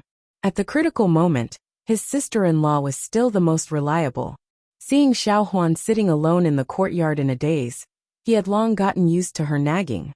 Suddenly realizing that he hadn't heard her voice for more than half a month, he still felt a little uncomfortable. He slowed down his footsteps and quietly approached her from behind. Suddenly he reached out and covered her eyes. "Ah!" The servant girl let out a cry of surprise. After she came back to her senses, she removed Li Yi's hands and pouted in dissatisfaction. "Young master, you scared me again." She didn't need to look back to know who the person behind her was. The only person in the family who would play such a boring game with her was the young master. "Let's go." Li rubbed her head and said, "Where are we going?" The servant girl raised her head and asked, "I'll take you out for a walk." Okay. Young master, wait for me. I'll come out after I change my clothes." The servant girl hurriedly stood up and ran to the room as she spoke. "Sister, do you really want me to go to the capital with you?" In the room, Lu Rui looked at Rui and asked, "Why? You don't want to go?" Rui said as she packed her luggage, "Then let Uncle Fong go. Uncle Fong talked to me about this morning. He said that he had nothing to do at home and wanted to go to the capital to have a look. Since sister wants me to go, then I'll reluctantly agree to protect him." Lu Rui pursed his lips and made an expression that said, "I don't want to go. If it wasn't for you, I would never agree." He quickly slipped out of the room. "I'll go back to my room to pack." If she left late and her sister changed her mind and let Uncle Fong go, She wouldn't have a place to regret it. She was born here, grew up here, and had never left Qing'an Prefecture. She had long wanted to see the outside world. How could she give this opportunity to someone else? Early in the morning, he crawled out of his warm bed. When Rui brought a hot towel for him to wipe his face, she told him that the old man had been waiting outside for a while. Yesterday, he had accompanied Xiao Huan to shop until night time. Looking at the sky, it was getting late. He carelessly wiped his face and quickly put on his clothes. Walking out of the room, he was slightly stunned when he saw the situation in the courtyard. Including the old man and the young man he saw last time, there were 7 or 8 figures in the courtyard. They were dressed the same and looked familiar. "Young master, we should leave." The old man walked over and said with a smile, "There's no hurry. Let's leave after eating." Li waved his hand. The old man could only nod in agreement. The meal before leaving was always especially sumptuous. When he invited the old man, he was rejected. He was not used to having so many people watching him eat together, so he sent them all out. During the meal, Rui gave many instructions. The young servant girl's face was full of reluctance. She didn't eat much of her favorite dishes. On the other hand, Mississippi Lu seemed to be in a good mood.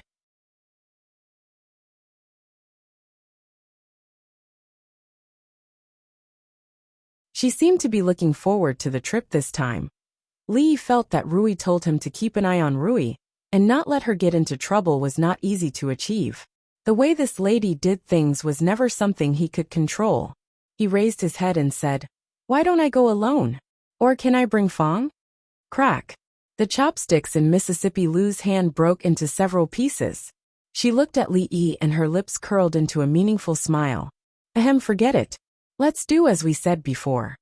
Li Yi buried his head in his meal, and didn't mention what he had just said. "Young master, is the young madam not going back with us?" A rather luxurious carriage stopped outside the house. The Li old man looked at Li Yi and asked in confusion. Li got on the carriage and said, "The madam is not well. I can go alone." "The madam is not well?" The old man was stunned for a moment. Then a trace of joy appeared on his face. If that was the case, it was indeed not suitable for her to be tormented. After a year and a half, he could bring both mother and son over. That would be a joyous occasion for the house. There were also 11 guards accompanying them. It was said that there should have been 14 guards, but because one of them was injured, 2 were left behind to take care of him. After a few days, they would return on their own. Lu Rui didn't sit in the carriage. She rode a horse and walked in front. Li opened the curtain and waved goodbye to the people standing at the door. His line of sight was fixed on the door. He watched as the figure at the front of the carriage turned from clear to blurry. Beside her, there was a small figure waving his hand nonstop until the carriage turned a corner, and he could no longer see it.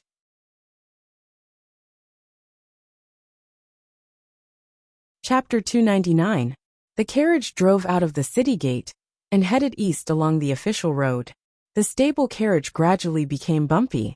The so-called official road was actually just a slightly flat dirt road. It was far from the asphalt road, or even cement road of the future. The carriage did not have any shock-absorbing properties. It was fine if the distance was short, but sitting in the carriage for a few hours was no different from riding a motorcycle on the village road of the future. Li had not felt this kind of torture in a long time. He let out a long sigh. If it wasn't for this, he should be flying with Rui and going on a sweet honeymoon. They should be looking at the mountains, the water, the flowers, the stars, and the moon. He wouldn't be lying in the carriage alone, or the two of them. The curtain of the carriage was lifted, and fresh air with a light fragrance rushed in. Li made some space for Mississippi Lu. Bored to death, he looked through the gap in the curtain and threw a broad bean into his mouth while looking at the road that kept going backwards. Although riding for a few hours was a piece of cake for Mississippi Lu, it had long lost its initial novelty. She was in a deadlock with Li Yi over the last few broad beans in the bag.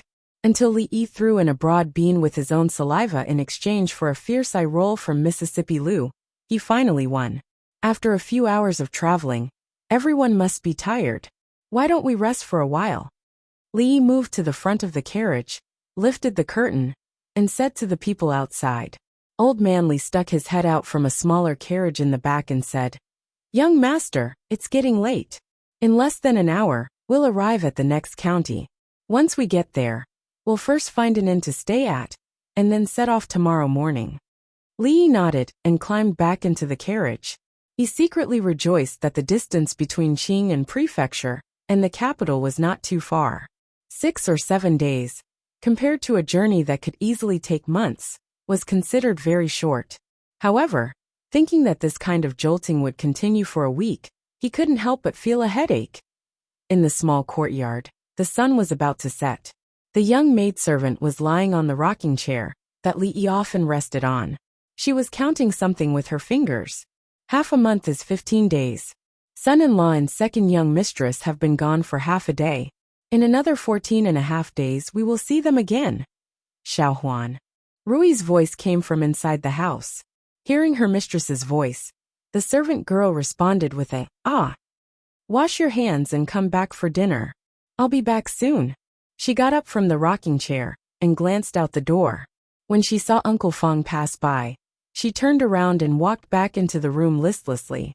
At the same time, Fong and a few other men had just walked out of the house. "Fong, are you sure they won't come back before midnight?" a man asked with uncertainty. "Don't worry." Fong patted his chest and said, "The women have gone to the temple to pray. They won't come back until after midnight. As long as we come back before midnight, there won't be any problems." "That's good. I heard that the competition for the courtesan belle these days will be very exciting. It's not easy to wait until my wife is not at home. This time we have to take a good look." The few men laughed in tacit understanding. Once they were on the street, they immediately dispersed. "Hee, I'll go to Ancient House to have a look." "Fong, are you going to Jadeite Courtyard to see Miss Hong?" When only Fong and another man were left, the other man patted Fong's shoulder and left with a big smile. Old Fong cursed under his breath and walked in the opposite direction. At this time, in Jadeite Courtyard, the madam was hiding in the room, smiling happily. She was obviously in a good mood. It was a wise decision to invest all the resources on Chen Miao Miao. She was already a little famous, and in the past few days, she had earned a lot of attention. In addition, she had also worked hard to win the support of many young masters. Her popularity was comparable to those veteran courtesans. This year, she might be able to get one of the top 10 courtesans. The only pity was that drunken Mo seemed to be possessed by something.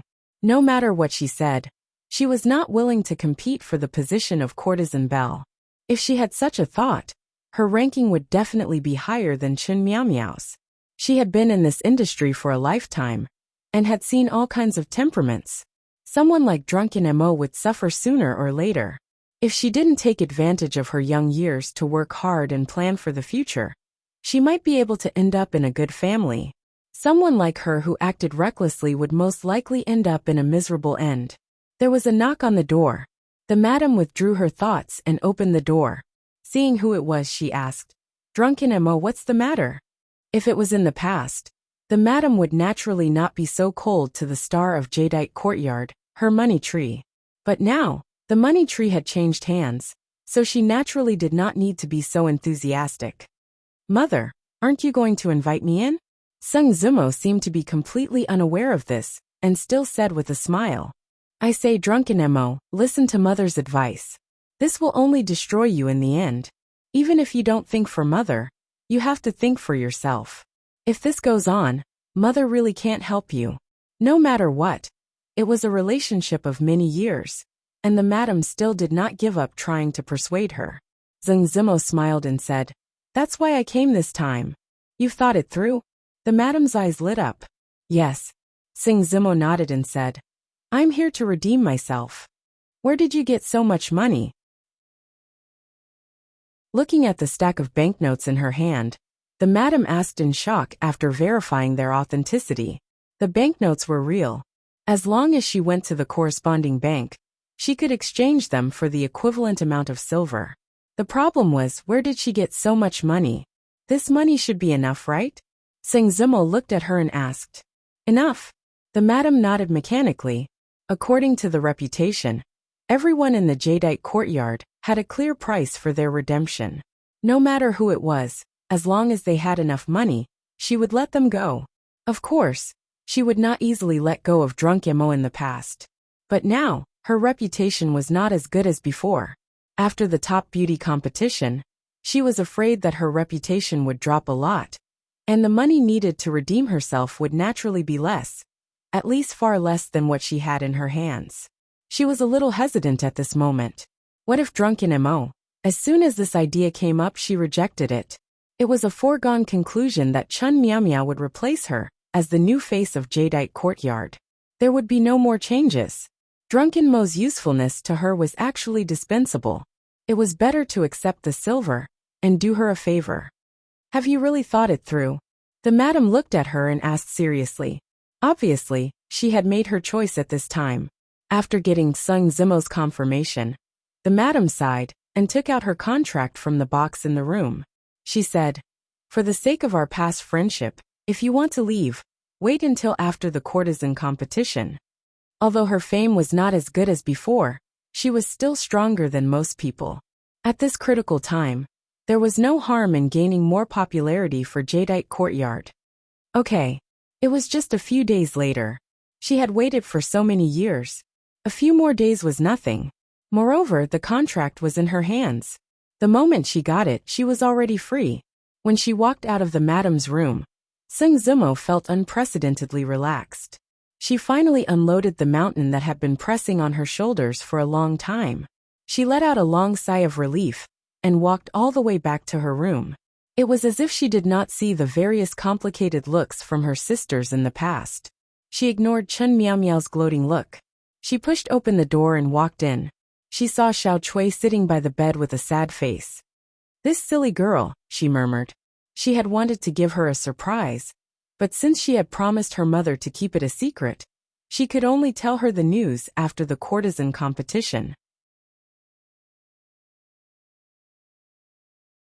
Chapter 300. "Miss, do you still want to paint today?" Xiao Chui hurriedly stood up and asked.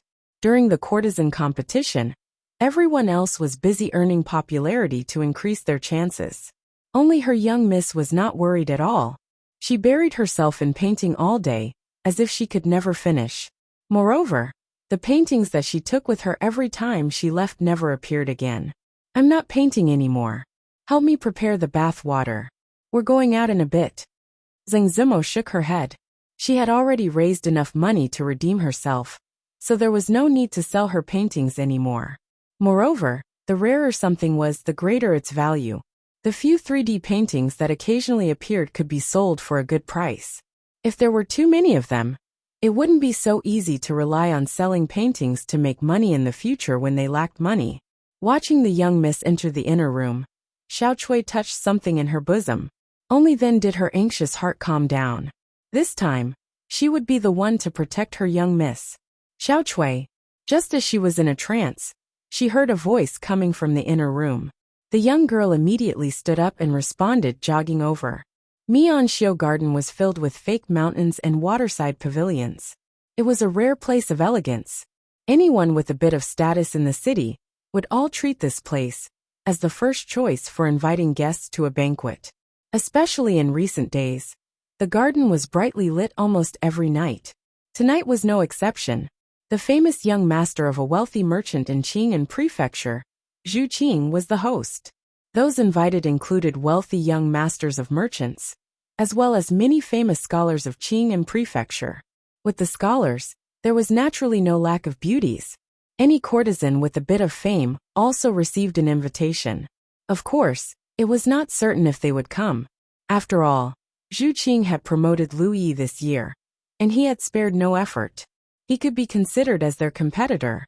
Naturally, some people would not come, but with young Master Zhu's reputation, many people would still give him face. "Thank you, young Master Zhu, for everything you've done for Yi. Yi is very grateful." In one of the pavilions, a tall green-clothed woman bowed to the young man opposite her.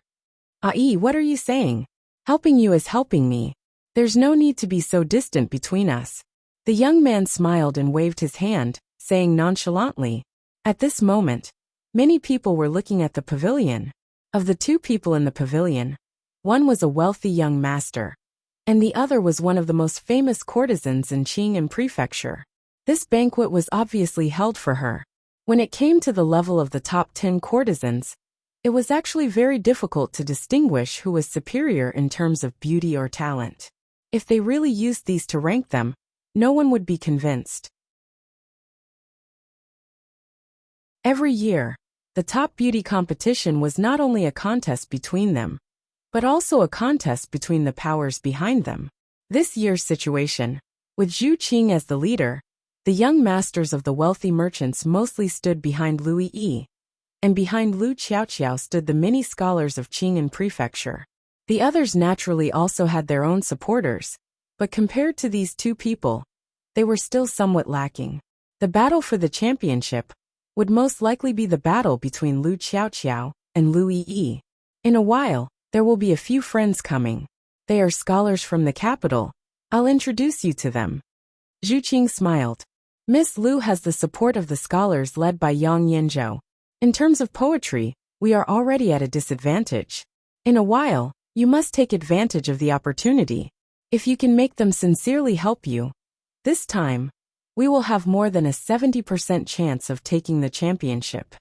Lu Yi nodded, then said with some pity, It's a pity that we didn't win over that mysterious Li. If we had his help, the many scholars of Qing'an would not be a problem. Although Zhu Qing was a merchant, he had clearly heard of the Li that Lu Yi spoke of. Hearing this, he said, Don't worry. Although the invitation we sent out was like a rock in the ocean, and the silver was returned, I heard that he did not participate in anyone's banquet. I'm afraid he doesn't have much interest in these things. Just keep an eye on Yang Yinzhou and the others. Just as he finished speaking, he saw Lu Yi look in front of her and say in surprise, Why are they here? Zhu Qing followed her line of sight and saw a few figures walking over from afar. That's Yang Yinzhou, Wan Qiliang and Miss Lu. Why are they? A look of surprise also appeared on Zhu Qing's face. Although he had sent out invitations to these people, he had never thought that they would come. After all, Yi was Miss Lu's greatest rival. Why would they come to such an occasion? Although he was surprised, everyone had a legitimate competitive relationship. The necessary etiquette was still needed. It was precisely because the two of them were the greatest rivals that they had to give each other even more respect. Brother Yang, Brother Wan, I didn't think that you would come. Sorry for not going out to meet you. Zhu Qing walked over and said with cupped hands. Sister Lu. Lu Qiaoqiao had become famous earlier than her, so Lu Yi took the initiative to greet her. No matter how intense the competition was in the dark, it could not be seen at all on the surface. The crowd only saw Zhu Qing, Yang Yinzhou, and the others laughing and chatting along the way. Lu Qiaoqiao and Lu Yi, the two popular courtesan candidates, held hands and were as close as sisters. I still have a few friends over there that I need to greet. I am truly sorry for neglecting Brother Yang. After some polite small talk, Zhu Qing and Lu Yi went somewhere else. Yang Yinzhou and the others could not have come to cause trouble, so they let them be. How was it? Looking at Lu Yi's departing figure, the young man beside Yang Yinzhou turned his head and asked, You live up to your reputation. Yang Yinzhou nodded and said, To be able to receive such praise from the number one of Qing'an Prefecture, the former number one scholar of Qing'an Prefecture, was already very impressive. Wan Qiliang smiled and said, It looks like it won't be so easy for Miss Yi to win first place. Lu Qiaoqiao said with a smile, Do your best and leave it to fate. If Sister Yi wins the final courtesan title, Qiaoqiao can only congratulate you. Wan Qiliang laughed and said, Miss Qiaoqiao, don't worry. Brother Yinzhou's chest is full of ink. Just a little bit will be enough to help you win first place. The title of number one scholar of Qing and Prefecture is not an undeserved reputation. Yang Yinzhou's expression was bitter as he said, Qiliang, please don't say anything about being the number one scholar of Qing'an Prefecture. Aren't you making fun of me? Wan Qiliang also finally realized that he had made a mistake just now. No matter how famous Yang Yinzhou was, as long as that person was around, the title of number one scholar would never fall to him. Then he realized another problem and said, I wonder which girl that person is supporting. If Yang Yinzhou continued.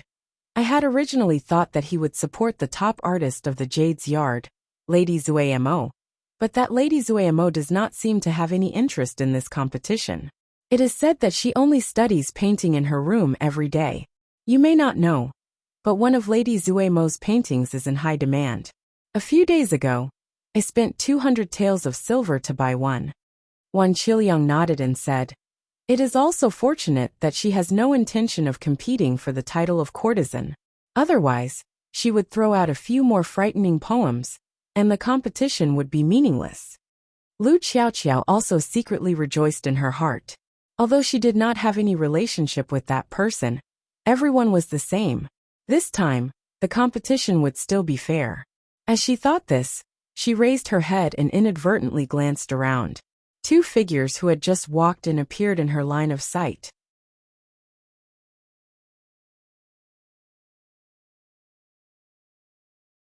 Chapter 301. It's her. Lu Xiaoqiao was startled. Because of the competition for courtesan belle, she naturally knew the famous peers in Qing and Prefecture. She even had a general understanding of each other's strengths and weaknesses. In fact, everyone had a copy of such information in their hands. Therefore, she had always been very concerned about Sung Zumo, a very threatening opponent. This kind of attention, after learning that she did not attend any banquets, and did not seem to have any intention of competing for the title of courtesan belle, gradually decreased, and all their energy was focused on Lu Yi. However, they still did not dare to underestimate her, because they all knew very well that the other party was the most unstable factor in this courtesan belle competition. Therefore, seeing Sung Zumo on such an occasion tonight, Lu Xiaoqiao would naturally think more. Could it be that she had changed her mind and decided to fight again in these last days? Having missed the best time, this hope was very slim, unless Lu Xiaoqiao was not the only one who had this idea. Lu Yi also did not expect that Sung Zumo, who never attended such banquets, would actually come tonight. After greeting her and saying a few words, she felt uneasy for no reason. After Lu Yi left, Sung Zumo looked around and found that all the quiet places in the garden were occupied. She could only pull Xiao Chui to a relatively quiet table, planning to sit for a while and then leave. This would be considered as completing the task given to her by the procuress. Over there looks like Miss Zumo? Doesn't she never attend such occasions? How could it be? It really is her. I haven't seen Miss Zumo for a long time. It's said that she has no intention of competing for courtesan belle. Could the rumors be wrong? However, even if she wants to compete, it's too late, isn't it? Although Sung Zumo rarely appeared in front of people these days, the popularity she had accumulated would not fade so easily. On the contrary, because of the recent silence, there were more people paying attention to her tonight. I didn't expect Miss Zumo to come too. Looking from afar, a trace of surprise appeared on Yang Yinzhou's face. Wan Qiliang cared about other things and said, just in time. After hearing what Yinzhou said just now, I also want to buy a painting from Miss Zumo. I wonder if she will give me face and give me a discount of a few dozen taels of silver. After all, I am not as rich as brother Yinzhou. As they chatted and laughed, they walked over. Sung Zumo naturally didn't know what the people in the distance were thinking. Looking at Xiao Chui, who was still frowning, she finally couldn't bear to let her worry, so she whispered a few words in her ear. Ah! Xiao Chui was startled. Then, a look of joy appeared on her face. Miss, is what you said true? In the future, she'll lower your voice. Sung Zumo gestured for her to keep quiet. This news couldn't be announced yet. Hehe, I got it. The worry on Xiao Chui's face disappeared. Since her mistress had already redeemed herself, what was the point of competing for the title of top courtesan? Wherever her mistress went, she would go. She wouldn't have to be afraid anymore. She suddenly thought of something and said, By the way, miss, Xiao Chui has something to give you. Although the young miss no longer needed that thing, Xiao Chui still planned to give it to her. As for whether the young miss wanted to keep it, or let her return it, it was up to the young miss. What is it? While Sung Zumo was confused, she saw that after Xiao Chui searched around in her arms, her face changed, and she immediately became flustered. Oh no, miss, I lost that thing." Xiao Chui stood up in a panic. Just as she was about to search along the path she came from, she suddenly saw a thin booklet lying a few steps away. She let out a long sigh of relief. Just as she was about to run over and pick it up, a pair of slender hands appeared in her line of sight. Seeing a woman pick up the booklet, Xiao Chui quickly ran over and said, "I just dropped it." "Oh, just because you say it's yours, it's yours. Do you have any proof?" The woman glanced at Xiao Chui and flipped it open. "Give it back." Xiao Chui was about to reach out and grab it, but she was pushed by the maid next to the woman. She took a few steps back and almost fell. "Whose maid is this? She's so unruly." The maid glared at Xiao Chui and stood in front of the woman. The woman naturally recognized that the young girl in front of her was the maid of Zengzumo, the top artist of the jadeite courtyard. Otherwise, with her status, she wouldn't bother with the little maid. But who told her to be Zengzumo's maid? Last year, during the top courtesan selection, a certain young master who had always favored her turned to support Zengzumo at the last moment, causing her to lose the top courtesan selection. In this line of work, stealing a person's job was like killing their parents. She still remembered this hatred to this day. Every dog has its day. This year, her top courtesan selection was already in the bag. But the other party? The woman sneered in her heart. Did she still have a chance to turn the tables? Opening the booklet in her hand, the sneer on her face became even more intense. Did she think she could turn the tables with a few lousy poems? She casually recited the poem on the first page. There is a beauty in the north, peerless and independent. One glance can topple a city, and another can topple a country. Better not know how to topple a city or a country. A beauty is hard to find. After reciting the poem, the sneer on her face disappeared. She felt some regret in her heart. Even if a renowned courtesan didn't have attainments in poetry, how could they not have the ability to appreciate beauty? This poem describing a beauty, although the style was irregular, there were no flowery words, no detailed descriptions, and the language was simple and monotonous. But why did the image of a beauty that could topple a country appear in her mind? "May I ask Miss Hu, can I take a look at this poem?" A voice came from behind her. Yang Yinzhou walked over with large strides and looked at her as he asked, Young Master Yang." Hu Ning'er looked at Yang Yinzhou and didn't know what to say. She had just picked up this booklet from the ground. How would she know who wrote this poem? "Miss Hu, can I take a look at this item?" Yang Yinzhou once again pointed at the booklet in her hand and asked. Hu Ning'er nodded her head in a daze and handed over the booklet in her hand. Yang Yinzhou was the head of the scholars in Qing'an Prefecture. He wasn't someone she could offend. Song of a beauty. I didn't think that there would still be someone who could write a folk song poem of this level. I wonder who the scholar who wrote this poem is. Can you introduce me to him? Yang Yinzhou's face showed an expression of admiration as he looked at Hu Ning'er and asked. This poem was written for our family's mistress. Following the arrival of Yang Yinzhou and Lu Qiaoqiao, the crowd gradually gathered towards them. Xiao Chui's voice was blocked out by the crowd. Hu Ning'er's expression changed a few times before she suddenly smiled and said, "To tell you the truth, this poem was given to Ning'er by a young master. That young master specifically told me not to reveal his identity. I hope young Master Yang doesn't take offense." Her face carried just the right amount of apology, as if there really was something that was difficult to say. Anyone who saw this would not have any thoughts of blaming her. This song of a beauty was completely different from those obscene lyrics and songs. There wasn't a single word of description in the entire poem, and it left one's imagination running wild. Even as a woman, Hu Ning'er couldn't wait to meet the beauty in the poem. If this poem could be publicized by Yang Yinzhou, it would greatly increase her reputation. Zengzumo, I'll reluctantly accept this gift. Hu Ning'er muttered inwardly, and the smile on her face became even more radiant. Devastatingly beautiful? How beautiful must this woman be? Even the legendary beauty Baozi can't be compared to her. She only listened to a few lines of the poem, yet she's so eager to meet the beauty in the poem. In the next few days, I'm afraid the Golden Phoenix Pavilion's door will be trampled to pieces. Miss Ning'er's title of courtesan belle is in the bag. If the Golden Phoenix Pavilion invests more resources, She might even be able to fight for the title of courtesan belle. Hu Ning's heart was blooming with joy as she listened to the crowd's discussions. Tonight's surprise was simply too big for her. At this time, Yang Yinzhou flipped to a page, and in the next moment, a puzzled voice sounded in her ears. The clouds think of her clothes, the flowers think of her face, the spring breeze caresses the balustrade with dew. If we don't meet in the jadeite courtyard, we will meet under the moonlight on the Yaotai Pavilion. May I know when Miss Ning transferred to the jadeite courtyard from the Golden Phoenix Pavilion? Jadeite courtyard? Hu Ning's expression froze.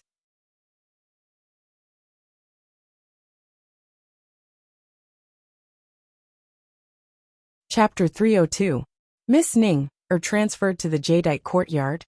I've never heard of this. I just saw her at the Golden Phoenix Pavilion yesterday. Then what does this line, if not in the jadeite courtyard, we will meet under the moonlight at the Jade Pavilion mean? Could it be that this poem isn't written for Miss Ning? Hearing Yang Yinzhou recite another poem, the crowd was stunned for a moment before they started to discuss among themselves. These famous courtesans didn't have to stay in the same place for the rest of their lives.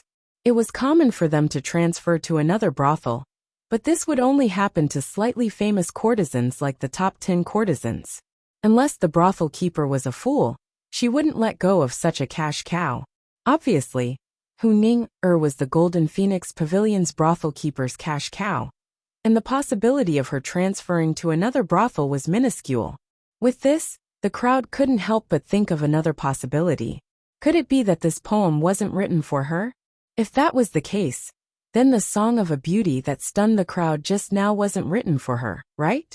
Thinking about it, although Hu Ning could be considered beautiful, it was too much of an exaggeration to say that she was devastatingly beautiful.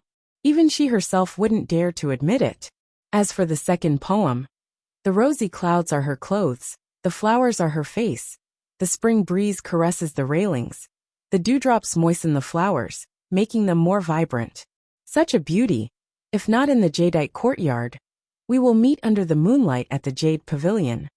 This was also a poem praising a beauty. Compared to it, the soft waist and soft limbs, skillful in singing and dancing, that had been spreading like wildfire these days, could only be considered as obscene lyrics. The previous beauty song and the poem just now were definitely a rare masterpiece. It was unknown which great talent had written them.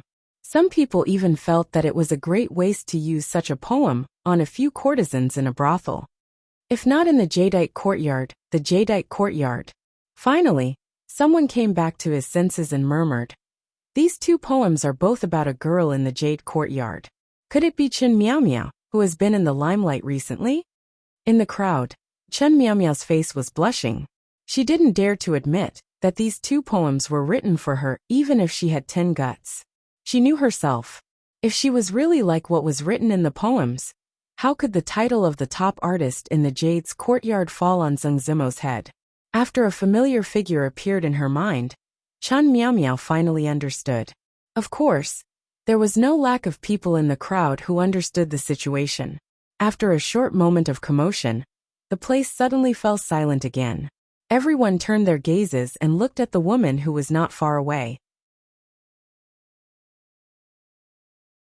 The woman was comforting the servant girl, who was on the verge of tears. From afar, she heard the servant girl say, "Miss, she snatched the poem that Lili gave you." Lili.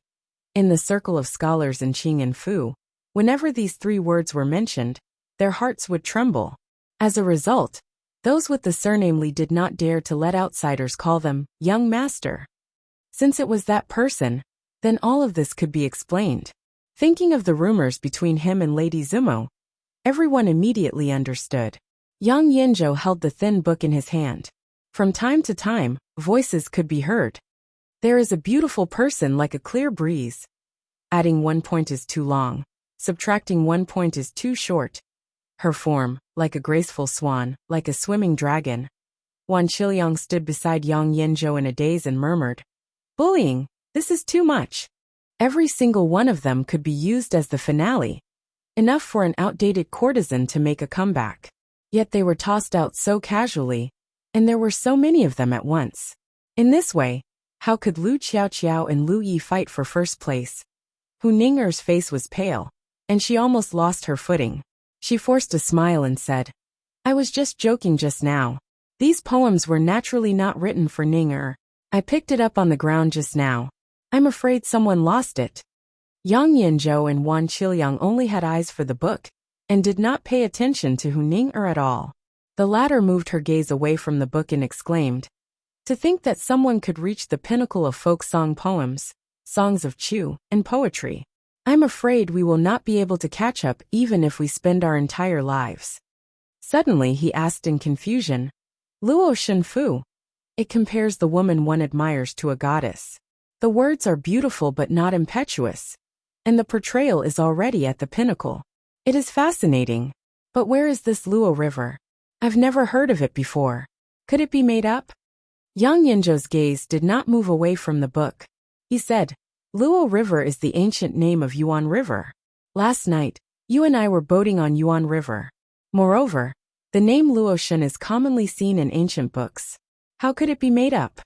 Wan Qiliang naturally knew that his knowledge was far from Yang Yinzhou's. If he said there was, then there must be. It's him. It can only be him. Yang Yinzhou murmured. A hint of unwillingness appeared on his face, but he then shook his head with a wry smile. He had already given up on the idea of comparing himself to him in this life. At this time, the crowd slowly parted to form a path. Zheng Zimo and Xiao Chui walked over. Yang Yinzhou walked over and said, Miss Zimo, I have a request. Can I make a copy of the poem book in my hand? In fact, even now, Zheng Zimo did not know what was written in the book. She was also very confused. When did Li Yi give this to her? Why didn't Xiao Chui tell her?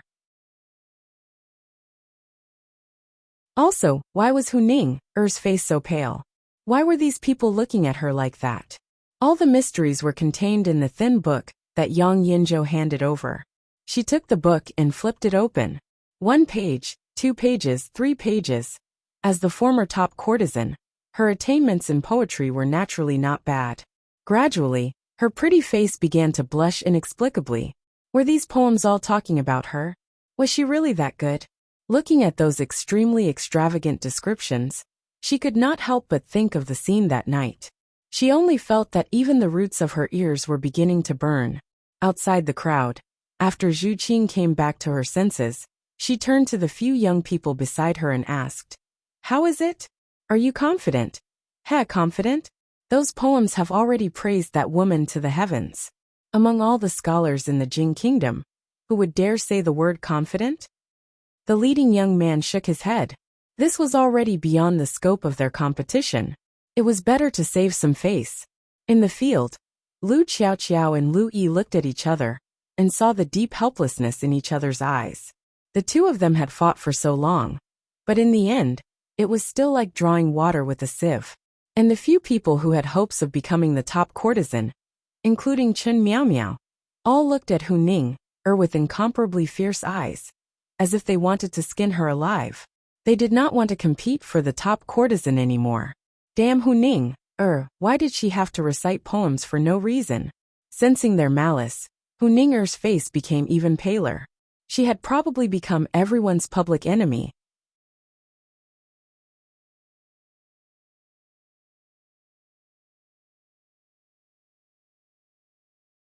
Chapter 303. Stupid girl. Why didn't you tell me such an important thing earlier? As soon as the two returned to the jade courtyard and closed the door, Zheng Zimo slapped Xiao Chui's butt hard. Xiao Chui covered her butt and said pitifully, I was worried that Miss wouldn't agree. She secretly stuck out her tongue and didn't care at all. Who asked them to gossip all day long? This time, she finally shut everyone's mouth. Don't make your own decisions in the future. Zheng Zimo glared at her angrily. At this moment, she secretly rejoiced in her heart. Fortunately, she had redeemed her freedom before this. If it had been a few hours later, her mother wouldn't have agreed to let her leave. Miss, what should we do now? Xiao Chui rubbed her butt and asked. What else can we do? Zheng Zimo glared at her and said, Hurry up and pack up. We'll leave from the back door. Where to? Xiao Chui asked doubtfully. Let's get out of here first. Zheng Zimo replied and began to pack up. She was entangled by those people, and didn't rush back until the end of the banquet. She had to leave as soon as possible.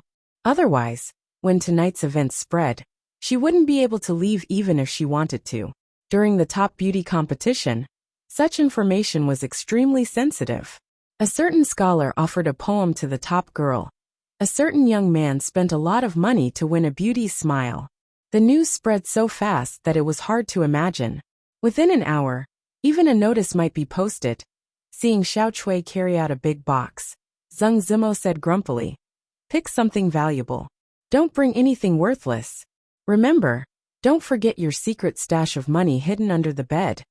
At this time, in a certain room in the attic, the madam of the Jade Courtyard was counting her little treasury. Each piece of jewelry shone with a charming radiance under the light. She counted and wiped the silver, and the smile on her old face never stopped. When Miao Miao won the title of top beauty, the future wealth would come rolling in. "Mom, Mom!" Suddenly, an anxious voice came from outside the door.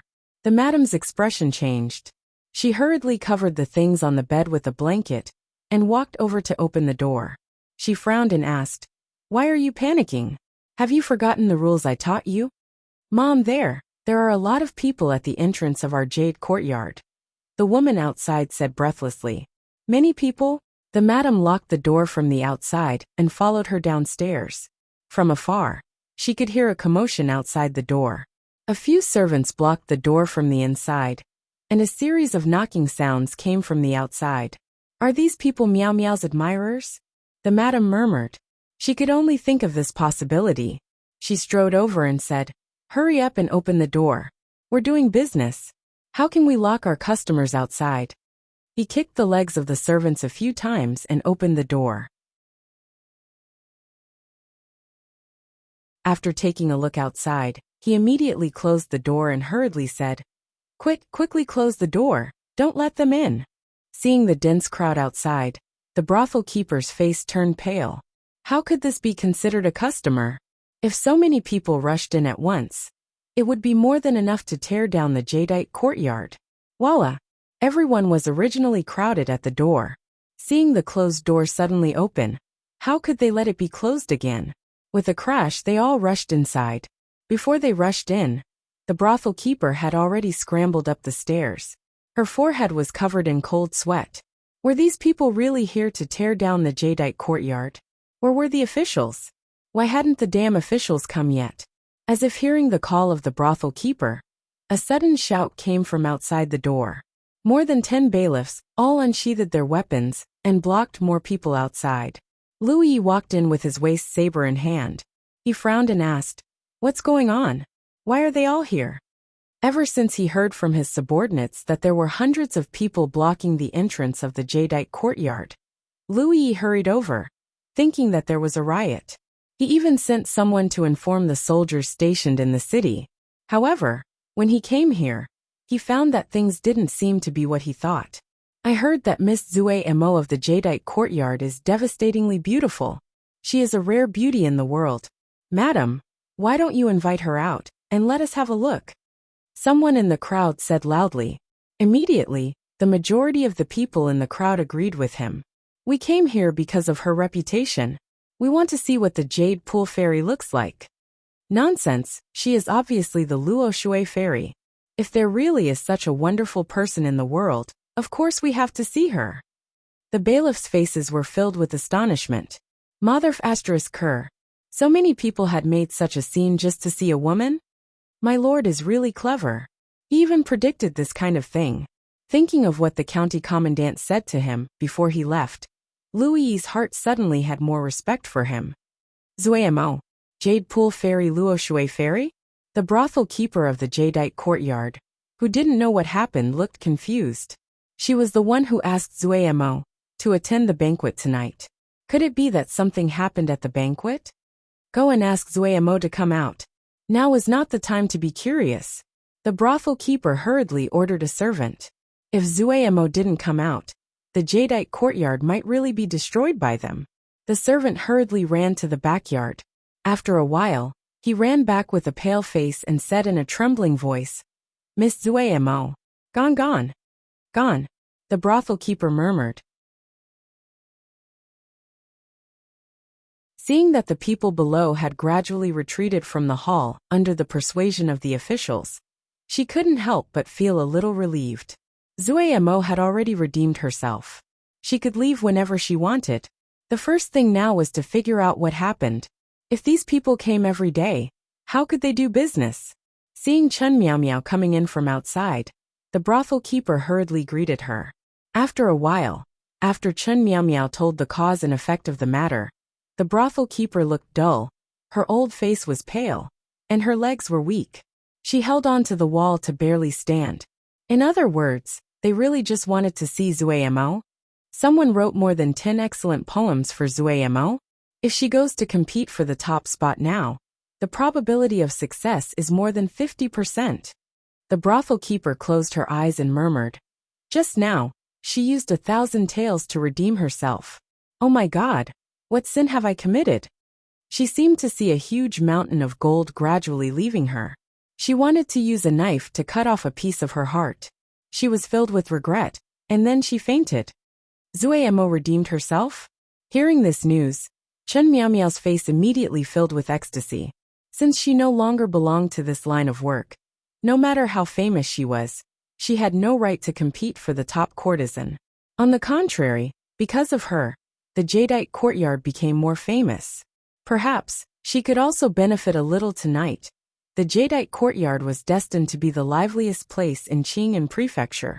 No one knew that just as the gate of the jadeite courtyard was blocked so tightly that not even a drop of water could trickle through, two handsome young masters carrying bags walked out from the back door of the jadeite courtyard.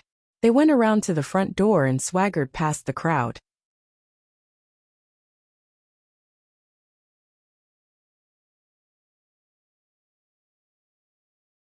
Chapter 304. It's been 6 days. Xiaohuan sat in the yard and habitually counted her fingers and muttered to herself. Son-in-law and second miss had been walking for 6 days. They should be arriving in the capital soon. Yesterday, the lantern festival had passed. Miss took her to the street to see the lanterns. When they came back, they bought a few beautiful lanterns to hang in the room. If son-in-law was here, he wouldn't have to spend money to buy them. The person who sold the lanterns said that as long as he guessed the riddles, he could take the lanterns back. Son-in-law was very good at guessing riddles. He would definitely lose money. There was some noise outside. She heard it in the yard just now. It seemed that Uncle Fong and the others went to the brothel yesterday when Aunt was not at home. When they came out, they were caught on the spot by the aunties who came back from the temple. Last night, the house was noisy all night. Early in the morning, they could see the brooms raised high in the yard next door. A figure suddenly jumped in from the door. Fong made a shushing gesture to Xiaohuan and whispered, "I'll hide here. Don't tell your aunt." As he spoke, he quickly flashed into the storage room. Xiaohuan sighed. Uncle Fong was such an honest person. Why did he like to go to such an unscrupulous place? She pouted in the direction of the storage room to Aunt Fong, who was chasing from outside. Lying on the rocking chair, it was very comfortable. No wonder son-in-law liked to lie on it before. There was a scream from the room. A figure rushed out of the room and crawled out of the yard. Aunt Fong hurriedly chased after him with the broom in her hand. In the yard next to Rui Square, several long tables were put together. On the table was a huge canvas. A woman in a humble dress with a wooden hairpin in her hair was holding a brush in her hand. The tip of the brush was moving on the canvas. The painting in front of her was more than half finished. The scenery was vivid. A tall tower stood on Lonely Mountain. Huge waves thousands of feet high swept from the front, as if they were going to drown the whole mountain.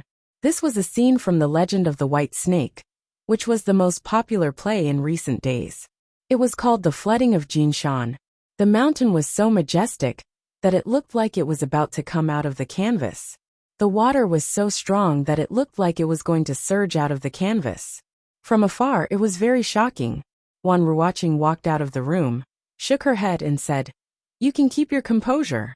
There are people out there who are willing to pay 3,000 taels of silver just to see you. Even a portrait can be sold for more than 100 taels of silver. Why do you work so hard for a few dozen copper coins?" It's different.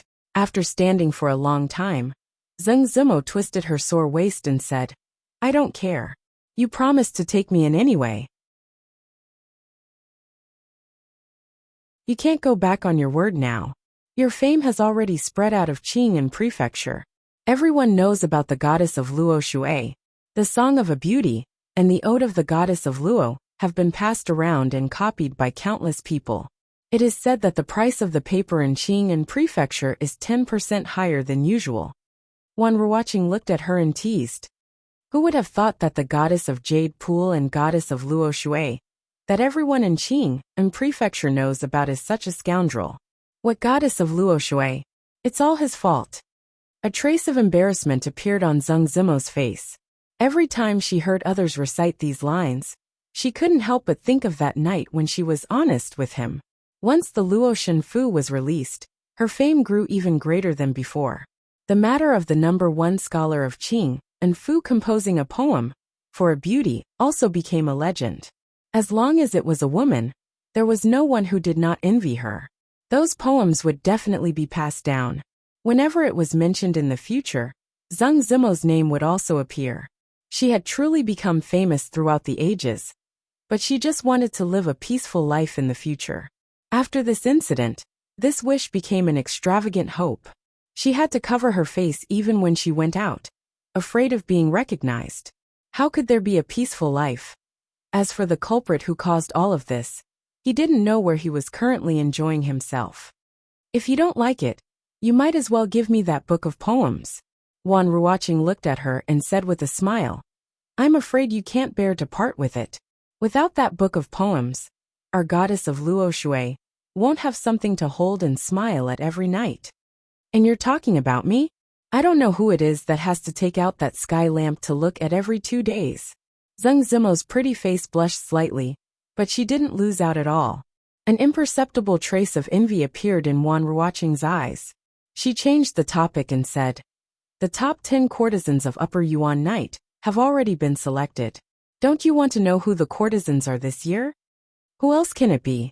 It's just that the battle for the first place is a little more intense, but it's just a competition between Lu Qiaoqiao and Lu Yi.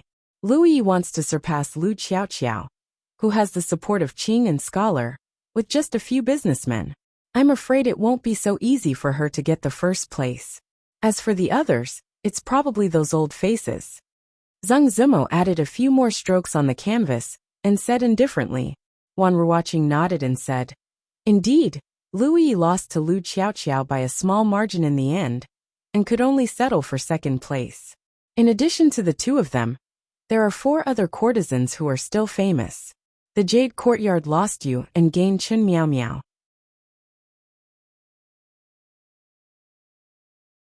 Although it's only the last place, with your fame, the Jade Courtyard won't have any big loss this time.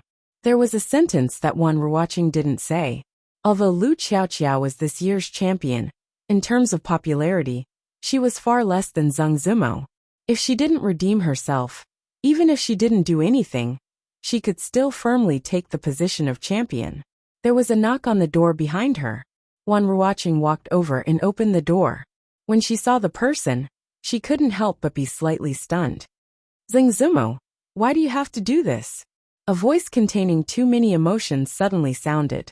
The Jade Courtyard's madam ran into the courtyard.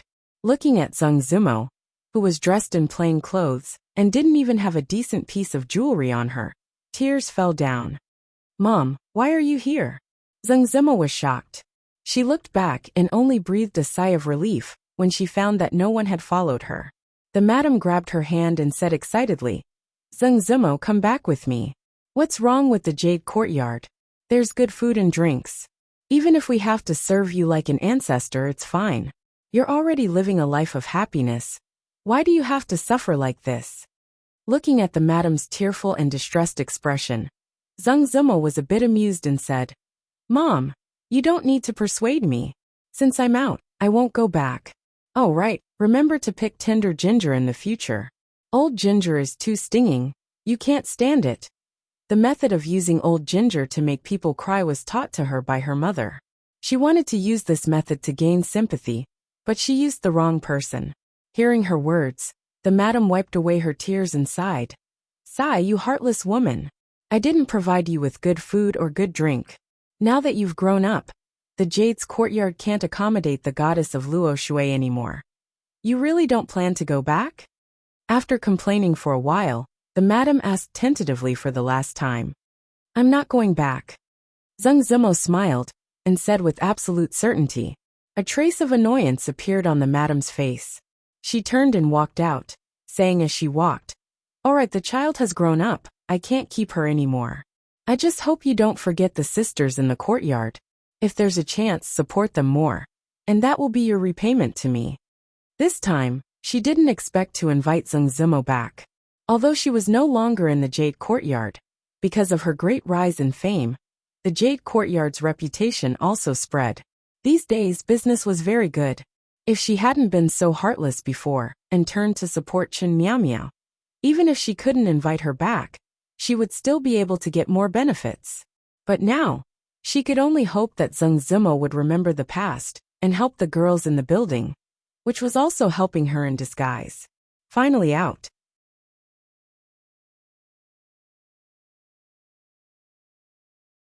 Seeing the madam's figure disappear, Zheng Zimo's heart relaxed for no reason. Finally here. Looking at the city walls that were much taller and more majestic than Qing'an Prefecture City, Li let out a long breath and relaxed.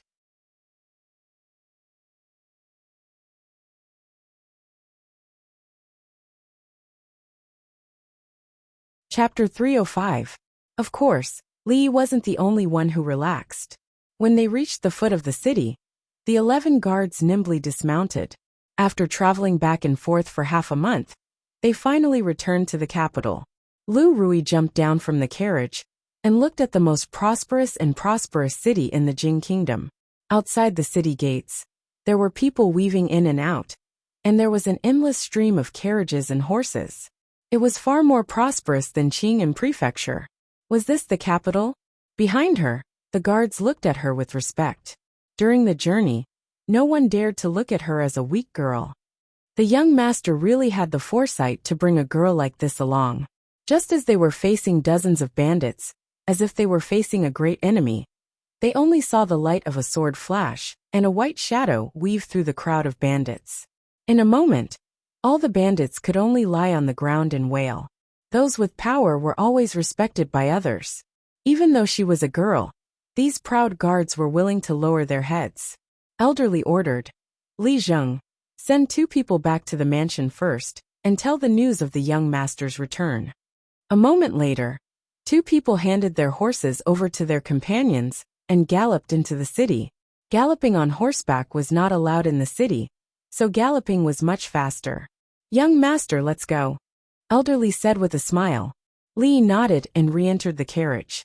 The carriage slowly moved forward. Through the gap, he looked at the green stone slabs that were moving backward. His heart was very calm. As they neared the capital, the strange feeling in his heart gradually dissipated. It wouldn't be long before it completely disappeared. This made Li feel that this trip was not in vain. On the way, Uncle Li had already told him everything about the current situation of the Li family. The old master of the Li family had made great contributions during the founding of the kingdom. He was promoted to a county magistrate and established the original foundation for the Li family. Decades ago, the Li family was considered prominent in the capital. However, with the passing of the old master, the descendants of the Li family did not make enough contributions to maintain their titles. The titles were reduced from generation to generation until the old master passed away. The Li family gradually declined until they were almost kicked out of the ranks of nobles. As the eldest son of the direct line of descent, Li Yi's father was supposed to inherit the Li family's business. However, for a woman, he gave up everything and left for a faraway place. After the previous head of the family passed away, the heir to the title could only be the second son of the direct line of descent. Thus, the title became a county magistrate. Of course, other than the title, he also had an official position in the court. He was the pillar of the Li family. The carriage slowly entered the city. The green stone paved street was at least twice the size of the main street of Qing'an Manor. Even so, the street was slightly crowded. There was an endless stream of people and carriages. After the carriage traveled for about 15 minutes, the number of people on the road gradually decreased. The houses on both sides of the street became more and more imposing. Uncle Li shouted excitedly, "We're here!" The carriage stopped. Li Yi and Lu Rui disembarked.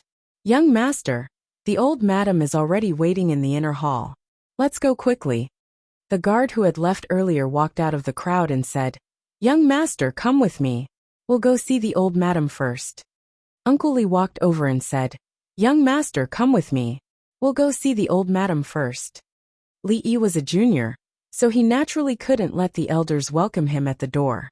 Under the confused and curious gazes of the servants, he stepped into the Li family's front door. Although the Li family had declined, the house was still imposing. Li Yi didn't know how many corridors and moon doors they passed through before they arrived in front of a spacious hall. Before they entered the hall, a trembling figure walked out of the house with the help of a walking stick. "My poor child." The old madam, with a face full of wrinkles and white hair, shook off the support of the servant girls and walked unsteadily to Li Yi. She held his hand as tears streamed down her face. Li Yi didn't know what to do with this sudden scene. He could only let the old madam hold him. Seeing her crying tears of joy, Li Yi sighed softly and said with difficulty, "Grandmother, I'm back." The old madam didn't hide her emotions at all. It made Li Yi think of the old madam in another world. His heart couldn't help but be moved. "It's good that you're back. It's good that you're back." The old madam used her sleeve to wipe away the tears on her face. She looked up and down at Li Yi and murmured, "It can't be wrong, it can't be wrong. He's practically carved out of the same mold as Ming Han. He's a child of my Li family." As if remembering something sad, the old madam's mood became low again. "My poor child Ming Han." In Li Yi's memory, he hadn't seen the father of the original owner of his body mention anything about the family. However, every year during the Double Yang festival, he would get drunk and say things like, "Mother, I'm unfilial. I've let you down," with tears streaming down his face. It could be seen how important the old madam was in his heart. Along the way, he learned from Uncle Li that the old madam loved her eldest son the most. In the past 20 years, she often cried late at night and became ill from worry. Her health had always been poor. Suddenly, the old madam seemed to notice something. She suddenly looked at Lu Rui, who was standing beside Li Yi. Her eyes lit up and she let go of Li Yi. She hurriedly walked over and held her hand. "Is this my granddaughter-in-law? You're so pretty. My grandson has good taste. Come, let grandmother take a good look." Hearing the old madam say granddaughter-in-law, the guard named Li Zheng's expression changed drastically. A few days ago, he was dragged by the collar and thrown out of the courtyard by this heroine, because he called her second madam. Even now, his butt was still aching. If the old madam was thrown out, she would lose her life. However, the scene that he was worried about did not happen. The old madam held Lu Rui's hand. The more she looked at her, the more satisfied she was. The wrinkles on her face smoothed out. She took off a bracelet from her wrist and said, "This is the first time I'm meeting my granddaughter-in-law. I don't have anything good to give you. Take this bracelet. From now on, you're a member of the Li family." Mississippi Lu, who was always fearless and could even poke a hole in the sky when she was angry, seemed to be at a loss. She looked at Li Yi with a pleading gaze. Li Yi could only walk over and explain, "Grandmother, the madam is not feeling well. She couldn't stand the fatigue of the long journey, so she didn't come with us. This is my wife's sister. Sisters are like a family. It's the same, it's the same." But the old madam didn't seem to hear Li Yi's words. She put the bracelet on Lu Rui's wrist with a smile. "What do you mean by it's the same?" Li Yi stood there in a daze. He was speechless for a moment. Uncle Li, who was standing at the side, watched the old madam put the bracelet on the wrist of the madam's second daughter.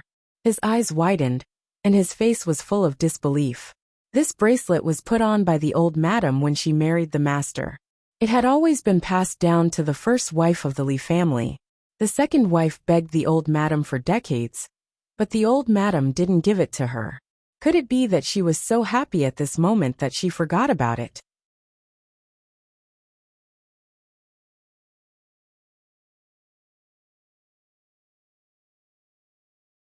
Chapter 306. The Li family obviously had a tradition of valuing females over males. After seeing her precious granddaughter-in-law, old mistress completely forgot about the existence of Li Yi, her real grandson. She pulled Lu Rui's hand and walked into the house. Old mistress's enthusiasm far exceeded Li Yi's imagination. At this moment he could only follow behind them. However, a few maidservants beside old mistress stole a glance at this young master, whom they were meeting for the first time. After being discovered by Li Yi, they turned their heads away with blushing faces. There were quite a number of people in the hall. When old mistress pulled Lu Rui in, the crowd happened to come out to welcome them. Good. A middle-aged man in his 30s strode over to Li Yi.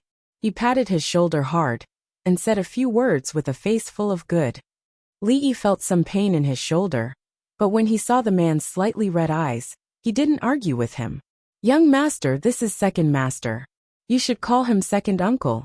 Uncle Li reminded him. There were 3 sons and 1 daughter in the direct line of descent in the Li family.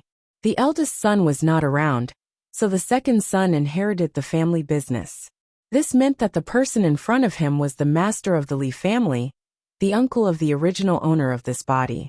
Second uncle, Li bowed and greeted. Perhaps it was because they shared the same bloodline. Even though it was the first time they met, he couldn't help but feel a sense of familiarity with these people. This is third master, Uncle Li said as he pointed to another younger man. Li bowed again. This third uncle only nodded slightly and didn't appear to be very enthusiastic. Li didn't mind this. Uncle Li had told him long ago that the third master of the Li family had a mild temper. He treated everyone like this and didn't have any ill intentions. There were second uncles and third uncles. Naturally, there were second aunts and third aunts. As long as one was born in a big family, which man did not have at least 1 or 2 concubines? Li Yi recognized a circle of people, but in the end, he only remembered the most important ones.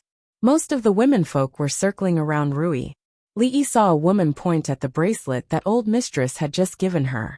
She exclaimed with an exaggerated expression, "This bracelet looks so familiar. It looks like the one that old mistress is wearing." Then, everyone's eyes were glued to the bracelet on Lu Rui's wrist. Some were amazed, some were envious, and some were jealous. Li Yi immediately knew that old mistress might have given a big gift.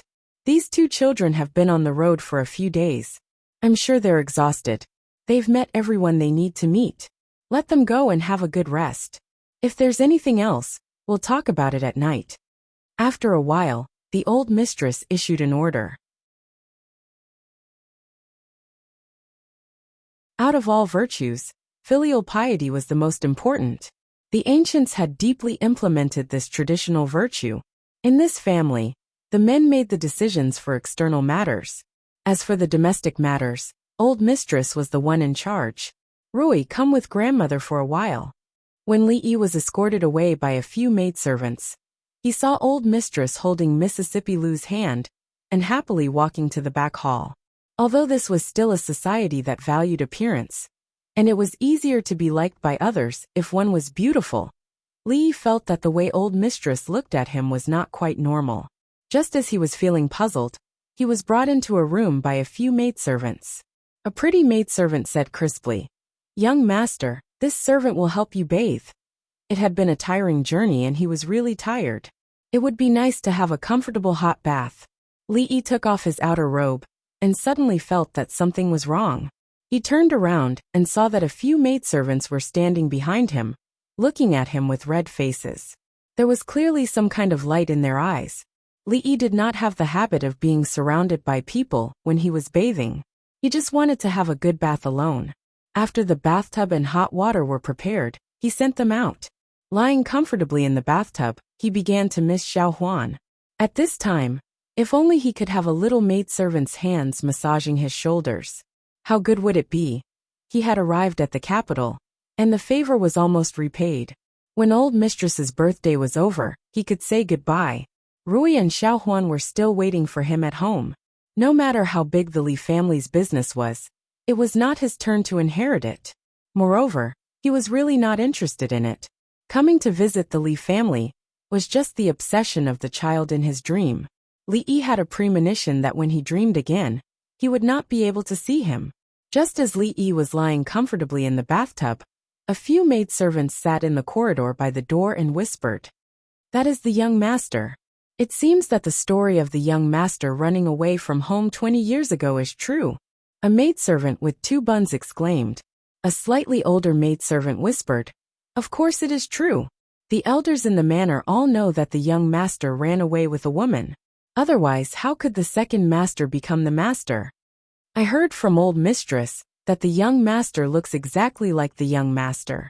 I don't know if it is true." A round-faced maidservant murmured, "It is true, it is true. There is a portrait of the young master in old mistress's temple. I have seen it before. The person in the portrait is very similar to the young master. Old mistress always cries when she looks at the portrait. It should be the young master. The young master is really handsome.